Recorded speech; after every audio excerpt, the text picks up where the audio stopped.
Hello, আসসালামু আলাইকুম সবাইকে। কি অবস্থা সবাই? সবার কেমন আছে সবাই? আচ্ছা, রয়্যাল এডুকেশন কর্তৃক আয়োজিত তোমাদের যে ফ্রি ধামাকা ক্লাসগুলো হচ্ছে, সেই ক্লাসের ধারাবাহিকতায় আমি তোমাদের লিওন ভাই আজকে বাংলা প্রথম পত্রের আমরা দুইটা বিষয় পড়বো। একটা হচ্ছে পদ্য, একটা গদ্য। পদ্য আমরা পড়বো তাহারই পরে মনে।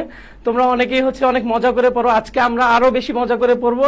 এবং আরেকটা গদ্য পড়বো হচ্ছে অপরিচিতা, যেখান থেকে প্রশ্ন হয় অবশ্যই সেই জায়গা থেকে আমরা কি করব, আমরা হচ্ছে প্রশ্ন পড়ে ফেলবো। ঠিক আছে? আচ্ছা, তোমরা সবাই কে কোথা থেকে জয়েন করছো এটা জানাও, এবং তোমরা তোমাদের বন্ধু বান্ধবদের মেনশন করে দাও। আমরা অল্প কিছুক্ষণ সময়ের মধ্যে আমরা কি করব, আজকের ক্লাসটা শুরু করবো। ইচ্ছা আচ্ছা, সবাই সবাই সবাই একটু বন্ধুদের মেনশন করি। সবাই একটু বন্ধুদের মেনশন করি, সবাই ক্লাসে আসুক। আজকে ইনশাল্লাহ আমরা বাংলা প্রথম পত্রের খুবই গুরুত্বপূর্ণ দুইটা টপিক আমরা পড়বো। খুবই গুরুত্বপূর্ণ, তোমরা স্ক্রিনে দেখতেই পাচ্ছ। কি পড়বো আমরা পদ্য পড়বো তাহারই পরে মনে, এবং গদ্য পড়বো হচ্ছে অপরিচিতা। এবং এখান থেকে খুবই গুরুত্বপূর্ণ এমসিকিউ গুলো আমরা হচ্ছে সলভ করব। এবং তোমাদের হচ্ছে ক, খ এবং গ, খ নাম্বারের জন্য আমি কি করব, তোমাদের সাজেশন আমি দিব। সবাই একটু জয়েন করি এবং বন্ধুদের মেনশন করি। তোমরা কে কোথা থেকে দেখছো একটু জানাও আমাদের। হ্যাঁ, কে কোথা থেকে দেখছো একটু জানাও। হ্যাঁ,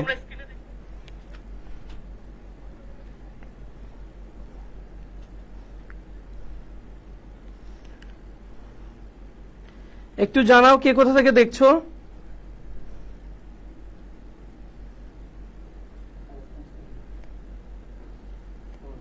হ্যাঁ, আমরা অল্প কিছুক্ষণের মধ্যে আমরা কি করব, ক্লাসটা শুরু করব। তোমরা বন্ধুদের একটু মেনশন করো, ভিডিওটা নিজেদের টাইমলাইনে শেয়ার করে দাও। সবাই আসুক ক্লাসে, আমরা শুরু করব।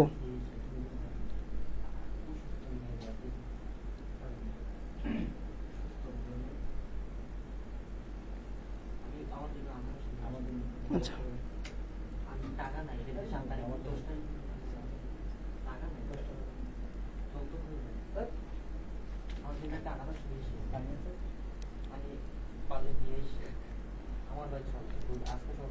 আচ্ছা, আমরা পড়া শুরু করি। তোমরা সবাই জয়েন করে ফেলো এরই মধ্যে। হ্যাঁ, আমরা শুরু করি। খেয়াল করো সবাই, আমরা আজকের প্রথম স্লাইডে যাই। দেখো তো আমরা কি পড়বো আজকে। হচ্ছে প্রথমে পদ্য পড়বো হচ্ছে তাহারই পরে মনে। আচ্ছা, অনেকেই তোমরা ভুল করো এই জায়গায়, যে অনেকেই ভুল করে থাকো যে আসলে তাহারই পরে মনে নাকি হচ্ছে তাহারই পরে মনে। অনেকেই কিন্তু ভুল করো। হ্যাঁ, এই ভুলটা করবা না, তাহারই পরে মনে। আচ্ছা, এই তাহারই পরে মানে কবিতা লিখছে কে বলতো? কবি হচ্ছে সুফিয়া কামাল। আচ্ছা, কবি কে বলতো? সুফিয়া কামাল। আচ্ছা, আমরা এই কবি সম্পর্কে একটু জেনে নেই, তারপরে আমরা আস্তে আস্তে কি করব, আমরা পরবর্তী স্লাইডগুলোতে যাব। খেয়াল করো যে কবি সুফিয়া কামাল জন্মগ্রহণ করছে কত সালে? জন্মগ্রহণ করছে 20 জুন 1911 খ্রিস্টাব্দে। হ্যাঁ, কোথায় জন্মগ্রহণ করছে বলতো? কোথায় জন্মগ্রহণ করছে? উনি বরিশালে জন্মগ্রহণ করছে। ঠিক আছে? আচ্ছা, উনি 20 জুন 1911 সালে কোথায় জন্মগ্রহণ করছে বলতো? বরিশালে। হ্যাঁ, বরিশালে জন্মগ্রহণ করছে। আচ্ছা, ওনার পৈতৃক নিবাস কোথায় বলতো? ওনার পৈতৃক নিবাস হচ্ছে কুমিল্লায়, মানে ওনার বাবার বাড়ি কোথায় ছিল বলতো? কুমিল্লায় ছিল। এই প্রশ্নটা অনেক বেশি চলে আসে। তোমরা খেয়াল করবা যে উনি জন্মগ্রহণ করছিল বরিশালে, কিন্তু ওনার যে পৈতৃক নিবাস সেটা হচ্ছে কোথায়? সেটা হচ্ছে কুমিল্লায়। দেখো সাহিত্যকর্ম কি, যে সাহিত্যকর্ম ওনার অনেকগুলো উল্লেখযোগ্য লেখা আছে। এর মধ্যে কি আছে? সাজের মায়া কাজল, কেয়ার কাটা এবং উদাত্ত পৃথিবী। আচ্ছা, দেখো ওনার কৃতিত্ব যদি আমরা বলি, তাহলে উনি কি করছে যে 1969 সালে উনি মহিলা সংগ্রাম পরিষদ গঠন করেন। এই মহিলা সংগ্রাম পরিষদটা বর্তমানে একটা নামে পরিচালিত হয় বাংলাদেশে, যেটা মহিলা পরিষদ, বাংলাদেশ মহিলা পরিষদ নামে। কিছুদিন আগেই থিয়েটারে আমরা জানি যে মহিলা পরিষদের একটা বড় প্রোগ্রাম হয়েছে, এবং সেখানে অনেক বিশ্ববিদ্যালয়ের যে থিয়েটার ডিপার্টমেন্ট আছে, নাট্যকলা ডিপার্টমেন্ট আছে, তারা সেখানে পারফর্ম করছে। আচ্ছা, তাহলে এই যে তিনি 1969 সালে যে মহিলা সংগ্রাম পরিষদটা গঠন করলো, এই যে এটার বর্তমান নামটা কি বলতো? বাংলাদেশ কি বলতো? বাংলাদেশ মহিলা পরিষদ, যেটা বর্তমানে একটা খুবই সক্রিয় একটা সংগঠন। আচ্ছা, খেয়াল করো যে সাহিত্য সাধনা ও নারী আন্দোলনে ব্রতী হওয়ায় তাকে কি বলা হয়? তাকে একটা আমরা পদে ভূষিত করি, কিংবা তাকে আমরা জানি তিনি হচ্ছে জননী। হ্যাঁ, বলা হয় তাকে জননী বলে বা জননী সম্ভাষণে তাকে ভূষিত করা হয়। ঠিক আছে, তাহলে এটা কেন বলতো, যে সাহিত্য সাধনার জন্য এবং নারী আন্দোলনে ব্রতী হওয়ার জন্য তাকে কি করা হয়েছে, তাকে জননী সম্ভাষণে ভূষিত করা হয়েছে। আশা করি তোমরা বুঝতে পারছো। খেয়াল করো যে ওনার পুরস্কার কে, উনি আসলে কোন কোন পুরস্কার পাইছে। বাংলা একাডেমি পুরস্কার পেয়েছেন, 21 পদক পেয়েছেন, স্বাধীনতা পুরস্কার পেয়েছেন এবং নাসির উদ্দিন স্বর্ণ পদক পেয়েছেন। তাহলে দেখছো আমরা তো এক্সেপশনাল পুরস্কারের কথা জানলাম। তাহলে এই যে যেটা হচ্ছে ব্যতিক্রম আসবে সেটা একটু মনে রাখবা, যে উনি কি কি পুরস্কার পাইছে বলতো। বাংলা একাডেমি পুরস্কার, 21 পদক, স্বাধীনতা পুরস্কার এবং নাসির উদ্দিন স্বর্ণ পদক। ওনার মৃত্যু কত বলতো, ওনার মৃত্যু হচ্ছে 20 নভেম্বর 1999 খ্রিস্টাব্দ। 20 নভেম্বর 1999 খ্রিস্টাব্দ। আমরা সুফিয়া কামাল সম্পর্কে আরো বিস্তারিত সামনের দিকে জানবো। তবে সুফিয়া কামাল হচ্ছে একজন বাংলাদেশের প্রথম মহিলা কবিগুলোর মধ্যে বা মহিলা লেখকদের মধ্যে অন্যতম, এবং ওনাকে জননী সম্ভাষণে ভূষিত করা হয়েছে। এবং আরো গুরুত্বপূর্ণ হচ্ছে যে উনি হচ্ছে কি, যে ওনার যে বাস্তবিক জীবন কাহিনী কিংবা ওনার যে এই তাহারে পরে মনে তোমরা পড়বা, এই যে কবিতাটা পড়বা, এখানে ওনার যে বাস্তব জীবন নিয়ে উনি আসলে এই লেখাটা আসলে লিখেছেন। আমরা সামনের দিকে পড়বো। সুফিয়া কামাল নিয়ে এই যে তথ্য কয়েকটা আমি তোমাদের দিয়েছি, এগুলোই হচ্ছে তোমাদের পরীক্ষায় আসার মতো তথ্য। আচ্ছা, আমরা সামনের স্লাইডে যাই। খেয়াল করো। আচ্ছা, কবিতাটার সার সংক্ষেপ। আচ্ছা, খেয়াল করো তো কবিতাটার সার সংক্ষেপ কি। আমরা প্রথমে যদি সার সংক্ষেপে যাই তাহলে খেয়াল করবো যে কবিতাটার সার সংক্ষেপ কি বলতো ভাইয়ারা। কবিতাটার সার সংক্ষেপ হচ্ছে যে এই কবি সুফিয়া কামালের যে প্রথম স্বামী ছিল, ওনার নাম ছিল সৈয়দ নেহাল হোসেন। আচ্ছা, এই সৈয়দ নেহাল হোসেন কততে মারা যায় বলতো। সৈয়দ নেহাল হোসেন হ্যাঁ, সৈয়দ নেহাল হোসেন কততে মারা যায়। সৈয়দ নেহাল হোসেন হচ্ছে 1932-এ মারা যায়। হ্যাঁ, 1932 সালে কি হয়, মারা যায়। ওনার মারা যাওয়ার পরে আসলে কবি অনেক বেশি ব্যথিত হয়ে পড়েন, অনেক বেশি দুঃখ কষ্টে আসলে থাকেন। তো এই যে সময়টা ওনার হাজবেন্ড মারা যায়, সেই সময়টা ছিল আসলে শীতকাল। বুঝতে পারছো, শীতকাল কিংবা শীত ঋতু। ঠিক আছে, তো এই শীতের পরে আমরা জানি যে মারা যায়। তো এরপরে যে ধারাবাহিকভাবে যে আমরা জানি যে আমাদের যে ঋতুটা আসে, বা ধরো তোমরা কি বসন্তের কথা আমরা বলি, তাহলে বসন্ত ঋতুর কথা যে আমরা বলতেছি, এই বসন্তেতে কি হয় বলতো। বসন্তে যারা কবি আছে কিংবা লেখক আছে, যারা ফিচার কলাম রাইটার আছে, তারা কি করে, তারা পত্রিকায় কিংবা বিভিন্ন জায়গায় তারা একটু লেখালেখি করার চেষ্টা করে।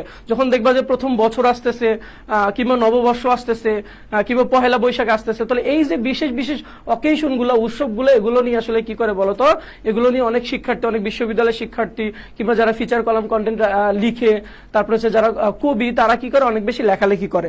তো এই যে একজন কবি ভক্ত, তিনি আসলে এই সবার লেখা দেখতে পাইছেন, কিন্তু আসলে যে সুফিয়া কামাল, উনি আসলে এই বসন্তকে বরণ করার জন্য উনি আসলে কোনো লেখা লিখছেন না। এই যে কোনো লেখা লিখছেন না, এটা কবি ভক্তের মনে একটা কিসের একটা সাড়া দিয়েছে, যে আমি আসলে কবিকে জিজ্ঞেস করি যে কবি কেন লিখতেছেন। আসলে কবি না লিখলে তো আসলে বসন্তটাকে আসলে খুব বেশি উদযাপন করা হচ্ছে না। তো তাহলে আমরা বলি, কবিকে জিজ্ঞেস করি যে কেন তিনি লিখছেন না। তখন এই কবি এবং কবি ভক্তের মধ্যে কি হয় বলতো, একটা কথোপকথন হয়। যে এই জন্য আমরা এই কবিতাটাকে কি বলি বলতো, সংলাপ নির্ভর কবিতা বলি। কেননা এখানে মূলত কি আছে বলতো, কবি ভক্ত এবং কবির মধ্যে কথোপকথন আছে। যে কেন কবি ভক্ত বারবার জিজ্ঞেস করতেছে যে কেন কবি আসলে তুমি বসন্তকে বরণ করতেছো না, এর কারণটা কি। এবং কবি বারবার বিভিন্ন ভাবে তাকে বোঝানোর চেষ্টা করছে, এবং তিনি আসলে কয়েকটা উপমায় এখানে ইউজ করছে, ব্যবহার করছে। যে আমার হচ্ছে মাঘের সন্ন্যাসী রূপে আমার রিক্ত হস্ত, মানে তার হচ্ছে এখন হাতটা হচ্ছে শূন্য। আমরা জানি যে সৈয়দ নেহাল হোসেন কি ছিল বলতো, সৈয়দ নেহাল হোসেন আসলে সুফিয়া কামালের অন্যতম উৎসাহদাতা ছিল। এই যে তিনি কবি হতে পেরেছেন কিংবা লেখালেখির জগতে আসতে পেরেছেন, কার জন্য বলতো, এটা মূলত তার উৎসাহদাতা, তার স্বামীর জন্য। এজন্য তিনি অনেক বেশি ব্যথিত, এবং তিনি কবি ভক্তকে বলেছেন যে আসলে আমি আসলে না লিখি নাই, তবু তো আসলে বসন্ত কিন্তু প্রকৃতিকে স্মরণ করে ঠিক হয়ে আসলে আসছে। বসন্ত তো আর থেমে থাকে নাই, সুতরাং বসন্ত এবার আমি না বরণ করলেও বসন্ত কিন্তু ঠিকই তার মতোই চলে আসছে। এখানে যে সারসংক্ষেপটা, এটা তোমরা আশা করি বুঝতে পারছো। আরো সামনের দিকে আমরা আরো যে প্রাসঙ্গিক আলোচনাগুলো আসবে, এগুলো তো আমরা শিখে ফেলবো। আচ্ছা, আমরা পরবর্তী স্লাইডে যাই। খেয়াল করো। আচ্ছা, যেখানে জ্ঞানমূলক প্রশ্নের সাজেশন আমি দেখতে পাচ্ছি, দেখি তোমরা কে কে জয়েন করছো একটু খেয়াল করি। হ্যাঁ, রিনা, আসসালামু আলাইকুম ভাইয়া, কেমন আছেন? ওয়ালাইকুম আসসালাম রিনা, আমি ভালো আছি। আর কে কে জয়েন করছো? সবাই কে কোথা থেকে জয়েন করছো একটু জানাও তো। কে কোথা থেকে জয়েন করছো একটু জানাও। কে কোথা থেকে জয়েন করছো একটু জানাও। হ্যাঁ, একটু জানাও। আচ্ছা,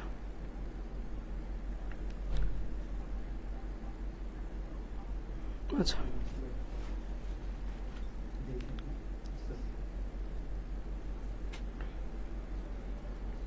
আচ্ছা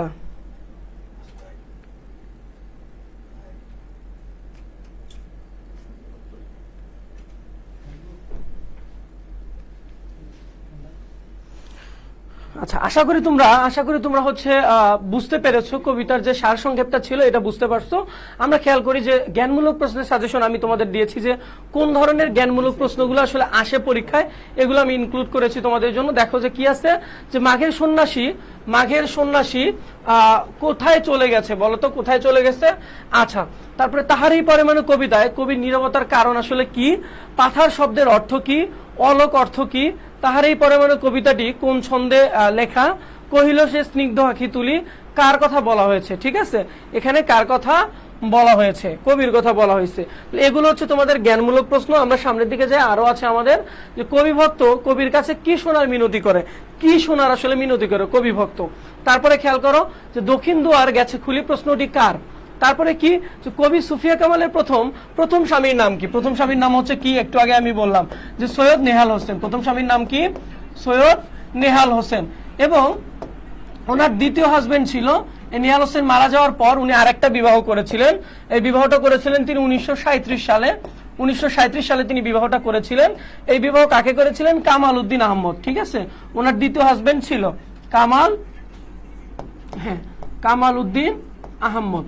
ঠিক আছে, আচ্ছা আচ্ছা, ওনার প্রথম হাজবেন্ডের নাম কি ছিল, নাম ছিল হচ্ছে সৈয়দ নেহাল হোসেন, এবং দ্বিতীয় স্বামীর নাম ছিল যে বিয়েটা উনি করেছিলেন 1937 সালে, কামাল উদ্দিন আহমদ ছিল ওনার হচ্ছে কি বলতো দ্বিতীয় স্বামীর নাম। আচ্ছা, উত্তরী শব্দের অর্থ কি তোমরা অনেক জানো। এই যে 10টা আমি প্রশ্ন তোমাদের জ্ঞানমূলকের জন্য দিয়েছি, এর বাইরে আর প্রশ্ন আসবে না।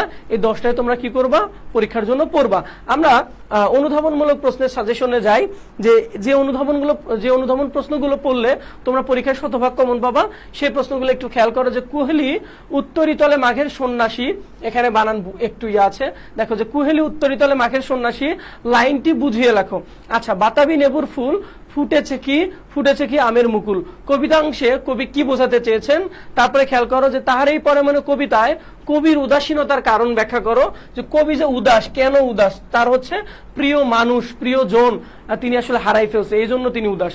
তারপরে দেখো যে বসন্ত বন্দনা তবু কণ্ঠে শুনি, এটা হবে তব কণ্ঠে শুনি এ মোর মিনতি। কি মিনতি বলতো, এ মোর মিনতি। চরণটি ব্যাখ্যা করো।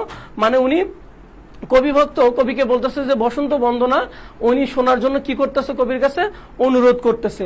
তারপরে খেয়াল করো যে তাহারই পরে মানে কবিতাটিকে নাটকীয় গুণ সম্পন্ন বলা হয়েছে কেন। আচ্ছা, তাহলে এই যে আমি কয়েকটা হচ্ছে অনুধাবনমূলক প্রশ্ন সাজেশন তোমাদের দিয়েছি, এগুলো তোমরা পরীক্ষায় কমন পাবা।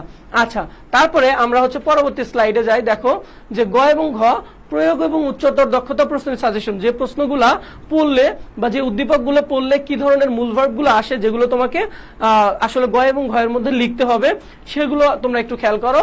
যে কবিতার কোন দিকটি উদ্দীপকে প্রকাশ পেয়েছে, উদ্দীপক এবং কবিতার সাদৃশ্য কথা আসবে। যে উদ্দীপক একটা মনে করো যে মিল দেয়া থাকবে, সেই মিলটা তোমাকে কি করতে হবে, কবিতার আলোকে তোমাকে কি করতে হবে, ব্যাখ্যা করতে হবে। আর একটা প্রশ্ন আসবে কি, যে কবিতার কোন দিকটি উদ্দীপকে প্রকাশ পেয়েছে।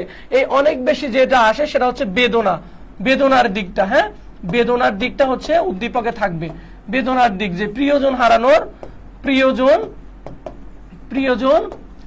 হ্যাঁ প্রিয়জন হারানোর কিংবা বেদনার দিকটা কি আসবে বলতো, এই উদ্দীপকে থাকবে। সেটার সাথে তুমি কি করবা, একটু মিল করে তুমি হচ্ছে বর্ণনা করে দিবা। আশা করি ঘ এবং ঘয়ের জন্য যে প্রশ্নগুলো আসবে, প্রয়োগ এবং উচ্চতর দক্ষতা, আশা করি এর বাইরে আসবে না, তুমি এগুলো পড়লেই পারবা। তাহলে আমি কি বললাম, গয়ের মধ্যে কি আসবে বলতো, গয়ের মধ্যে আসবে যে বেদনার দিক কিংবা প্রিয়জন হারানোর দিকটা আসবে, এবং ঘ কিংবা গ যেটাই বলো। এবং তারপরে আরেকটা দিয়েছি তোমাদের সাজেশন, যে উদ্দীপক এবং কবিতার সাদৃশ্য, আসলে মিলটা কোথায়, সাদৃশ্যটা কোথায়, এইটা হচ্ছে তোমাদের পরীক্ষায় আসবে। আচ্ছা, তাহলে আশা করি যে ক খ এবং গ ঘ এর যে সাজেশন গুলা, এগুলো তোমরা এই যে পদ্য থেকে আসবে সেগুলো তোমরা কি করছো, পেয়ে গেছো। আমরা আজকের যে গুরুত্বপূর্ণ, আমরা জানি যে আমরা প্রতিদিন বা প্রতিটা ক্লাসে আমরা কি চেষ্টা করি বলতো, আমরা ওই গদ্য কিংবা পদ্যের খুবই গুরুত্বপূর্ণ কিছু এমসিকিউ সলভ করার চেষ্টা করি এবং আমি তোমাদের কাছ থেকে অ্যান্সার আশা করি যে তোমরা অ্যান্সার দাও, তোমাদের হচ্ছে রেসপন্সটা কেমন, তোমরা কেমন পারো।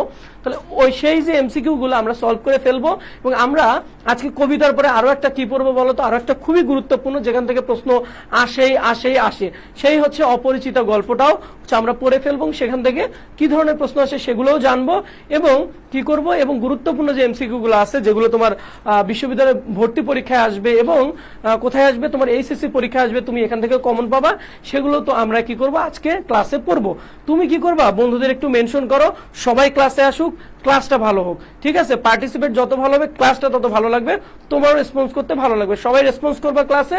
আচ্ছা, আমরা আজকের যে তাহারই পরমাণু কবিতার যে বহু নির্বাচনীগুলো আছে এগুলো আমরা সলভ করে ফেলি। খেয়াল করো যে গুরুত্বপূর্ণ কিছু বহু নির্বাচনী, খেয়াল করো যে আজকের প্রথম এমসিকিউ যেটা সেটা হচ্ছে কি, যে তাহারই পরমাণু কবিতায় কবি কার কাছে অভিমান করেছেন, কার কাছে? স্বামীর কাছে, প্রকৃতির কাছে, বসন্তের কাছে, আসলে শীতের কাছে? কোনটা অ্যান্সার হবে? সবাই একটু অ্যান্সারটা দাও তো, সবাই অ্যান্সারটা দাও। হ্যাঁ হ্যাঁ, সবাই অ্যান্সারটা দাও, 1 নম্বরের অ্যান্সারটা সবাই দাও। কে কে আসসালামু আলাইকুম, হ্যাঁ নাদিরা জয়েন করছো, আসসালামু আলাইকুম ভাইয়া, কেমন আছেন? ওয়ালাইকুম আসসালাম নাদিরা, আমি ভালো আছি, তুমি কেমন আছো? তারপর আশরাফুল ইসলাম সাইম বলছো হচ্ছে সালামু আলাইকুম। ওয়ালাইকুম আসসালাম সাইম, একটু বন্ধুদের হ্যাঁ তুমি তো মেনশন করছো। আচ্ছা, একটু ভিডিওটা টাইমলাইনে শেয়ার করো, তোমার জুনিয়র যারা আছে তারাও আসলে জয়েন করবে এবং যারা আসলে হ্যাঁ তোমার যারা বন্ধু আছে তারাও জয়েন করবে। হ্যাঁ, এমএসটি মুন্নি আক্তার, আসসালামু আলাইকুম ভাইয়া। ওয়ালাইকুম আসসালাম ভাইয়া, কেমন আছো মুন্নি? তুমি একটু বন্ধুদের মেনশন করো এবং হচ্ছে ভিডিওটা একটু তোমার টাইমলাইনে শেয়ার করো, সবাই জয়েন করুক, সবাই জয়েন করুক, আমরা খুবই সুপার ক্লাস করতে যাচ্ছি আজকে। আচ্ছা, নাদিরা বলছো 1 গ, তারপরে কি বলছো এমএসটি মুন্নি বলছো 1 গ, রিনা বলছো 1 খ। খ হবে না ভাইয়া। রিনা তুমি একটু আবার অ্যান্সারটা করো। হ্যাঁ সবাই তোমরা জয়েন করতেছো, আরো একটু ফাস্ট করো, সবাই আসুক ক্লাসে, সবাই আসুক, সবাই একটু অ্যান্সার করো, আমি অ্যান্সার চাচ্ছি তোমাদের সবাই।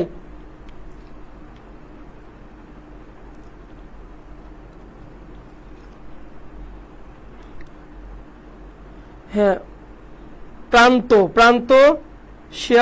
কি মেনশন দিছো? আচ্ছা আচ্ছা প্রান্ত, থ্যাংক ইউ। হ্যাঁ, বন্ধুদের একটু মেনশন করো। হ্যাঁ 1 গ, হ্যাঁ ঠিক আছে, সবাই আসো, সবাই ক্লাসে আসো, ক্লাস থেকে ইনশাআল্লাহ তুমি উপকৃত হবা, ইনশাআল্লাহ উপকৃত হবা।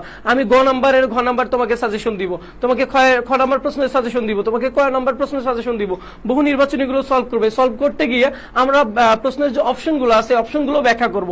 তাহলে তোমার কোথা থেকে প্রশ্ন আসবে? প্রশ্ন আসার জায়গায় তো ব্লক করে দিব আমি, তাহলে আসবে কোথা থেকে বলো? আসবে কোথা থেকে? আলোচনাগুলো যেগুলো আছে এই আলোচনাগুলো থেকেই তোমরা কমন পাবা এবং আমরা যে স্লাইডে যেগুলো দেখবো সেগুলো তো অবভিয়াসলি পরীক্ষা আসবে। শুধু তোমার হচ্ছে এইচএসসি পরীক্ষায় না, অ্যাডমিশনও তুমি বিশ্ববিদ্যালয় ভর্তি পরীক্ষাতেও তুমি কি করবা, তুমি হচ্ছে কমন পাবা। মুন্নি বলেছো যে শেয়ার ডান ভাইয়া, অসংখ্য ধন্যবাদ মুন্নি তোমাকে। আচ্ছা, তুমি ক্লাসে থাকো, একটু রেসপন্স করো, ইনশাল্লাহ কিছু শিখবা। হ্যাঁ আচ্ছা, সবাই তোমরা যারা বলেছো সবাই খেয়াল করি যে কি আছে বলতো। তাহারই পরমাণু কবিতায় কবি কার কাছে অভিমান করেছেন? বসন্তের কাছে। হ্যাঁ, বসন্তের কাছে অভিমান করেই তিনি আসলে বসন্তকে নিয়ে কোনো কিছু রচনা করেন নাই। যেমন আমরা বলেছিলাম যে লেখকেরা কিংবা হচ্ছে কবিরা বা যারা ফিচার লেখে তারা এই বসন্ত কিংবা যে কোনো অকেশনকে কেন্দ্র করে তারা কিছু লেখার চেষ্টা করে। সেটা হতে পারে কবিতা, হতে পারে গল্প, হতে পারে হচ্ছে সেটা গান, হতে পারে কিছু। যেমন বসন্তকে অনেক ধরনের গান আছে, বসন্তকে নিয়ে গান আছে না? শাহ আব্দুল করিমের গান আছে, আবার হচ্ছে কার কার গান আছে, অনেকের গান আছে যে আজ ফাগুনি পূর্ণিমা রাতে চলো পলায়া যায়, এই ধরনের গান আছে না? তো এটাও তো কি ফাগুন মানে হচ্ছে কি ফাগুন মাসের যে প্রথম দিন, ফাল্গুন মাসের যে প্রথম দিন, সেই দিন হচ্ছে আমাদের বসন্তটা শুরু হয়ে যায়। আরো অনেক ধরনের গান আছে এই আসলে। তারপরে আরো একটা গান আছে না যে বসন্ত বাতাসে সইগ বসন্ত বাতাসে। তাহলে এই যে বসন্তকে নিয়ে অনেক ধরনের গান আছে, অনেক ধরনের কবিতা আছে, অনেক ধরনের রচনা আছে, কিন্তু কবি এখানে বসন্তকে নিয়ে কোনো কিছু রচনা করতে চায়নি। কেন চায়নি? কারণ তিনি আসলে তার যে ব্যক্তিগত জীবন সেখানে আসলে দুঃখ কষ্টে ছিলেন। আচ্ছা, আমরা পরবর্তী এমসিকিউ যাই। তার এই মনে কবিতায় কবি কোন ঋতুর বর্ণনা করেছেন বলতো? কোন ঋতুর বর্ণনা করেছেন? কোন ঋতুর? তার এই মনে কবিতা কোন ঋতুর বর্ণনা করেছেন বলো? ইউনুস আলী, আসসালামু আলাইকুম ভাইয়া, কেমন আছেন? ওয়ালাইকুম আসসালাম ভাইয়া। ওয়ালাইকুম আসসালাম ভাইয়া। হ্যাঁ আলহামদুলিল্লাহ ভালো আছি, তুমি কেমন আছো? ইউনুস, তোমার নামটা অনেক সুন্দর। আমাদের একজন পয়গম্বর ছিলেন, ইউনুস। ইউনুস, হ্যাঁ, খুবই সুন্দর। কানিস ফাতেমা হেনা চলো পলায়ে যায়। আচ্ছা, বসন্তের গান গাইছো, গান গাইবা, পরীক্ষা আগে প্লাস পাও, বিশ্ববিদ্যালয়ে অ্যাডমিশন নাও ইনশাআল্লাহ। তুমি হচ্ছে ওই যে সন্ধ্যায় যে ইয়াগুলো হয়, মানে ক্যাম্পাসে যে আড্ডাগুলো হয়, সেই আড্ডার মধ্যমণি হবা, সেখানে গান গাইবা এগুলা, ঠিক আছে। সন্ধ্যা রাতের তারা। নাদিরা, নাদিরা বলছে হচ্ছে ঘ, হ্যাঁ। মুন্নি বলছো ঘ। তারপরে হচ্ছে কানিস ফাতেমা হেনা। বসন্ত বলছো। ইউনুস আলী বলছো আলহামদুলিল্লাহ ভাইয়া। হ্যাঁ ইউনুস, তুমি একটু বন্ধুদের একটু মেনশন করে দাও, ভিডিওটা তোমার টাইমলাইনে শেয়ার করে দাও, যারা বন্ধু আছে তারাও ক্লাসটা করুক, তারাও আসুক, ক্লাসটা ইনশাআল্লাহ কিছু শিখবা, ঠিক আছে। আমরা অনেক গুরুত্বপূর্ণ কিছু এমসিকিউ সলভ করে ফেলবো, কিছু আলোচনাও করবো প্রাসঙ্গিক, ঠিক আছে। আচ্ছা, কেমিস্ট্রি মুন্নি একটা লিখছো, চলো। আচ্ছা, এখন পালায় যাইও না, কিছুদিন পর পরীক্ষা, পরীক্ষাটা শেষ করো, বিশ্ববিদ্যালয়ে আগে চান্স পাও, তারপরে পালায় যাও, কোথায় যাও। আচ্ছা, রিনা খান বলছে একের ঘ। হ্যাঁ রিনা, ঠিক আছে, তোমাদের সবার অ্যান্সার হচ্ছে, সবাই একটু রেসপন্স করবা, একটু ভাইয়ের সাথে সাথেই, ভাইয়া বলার আগে তোমরা অ্যান্সার করবা, ঠিক আছে। ভাইয়া বলার আগে তোমরা অ্যান্সার করবা, তোমরা অনেক ফার্স্ট, আমি জানি তোমরা অনেক ফার্স্ট। তাহারই পরে মনে কবিতায় কবি কোন ঋতুর বন্দনা করেছেন? কোন ঋতু বলতো? বসন্ত ঋতুর বন্দনা আছে। আচ্ছা, আমরা পরের এমসিকিউ এ যাই। দেখো পরের এমসিকিউ কি আছে, কি আছে দেখো, যে তরি তার এসেছে কি। তরি মানে কি বলতো? তরি মানে হচ্ছে নৌকা। তরি মানে কি বলতো?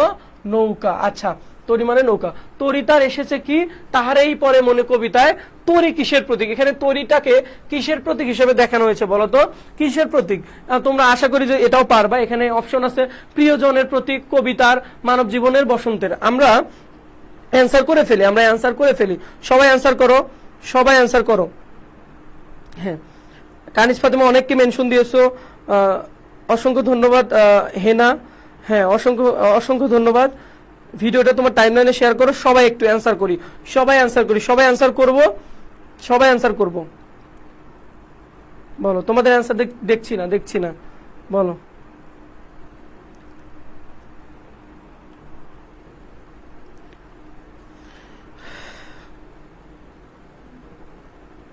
আচ্ছা,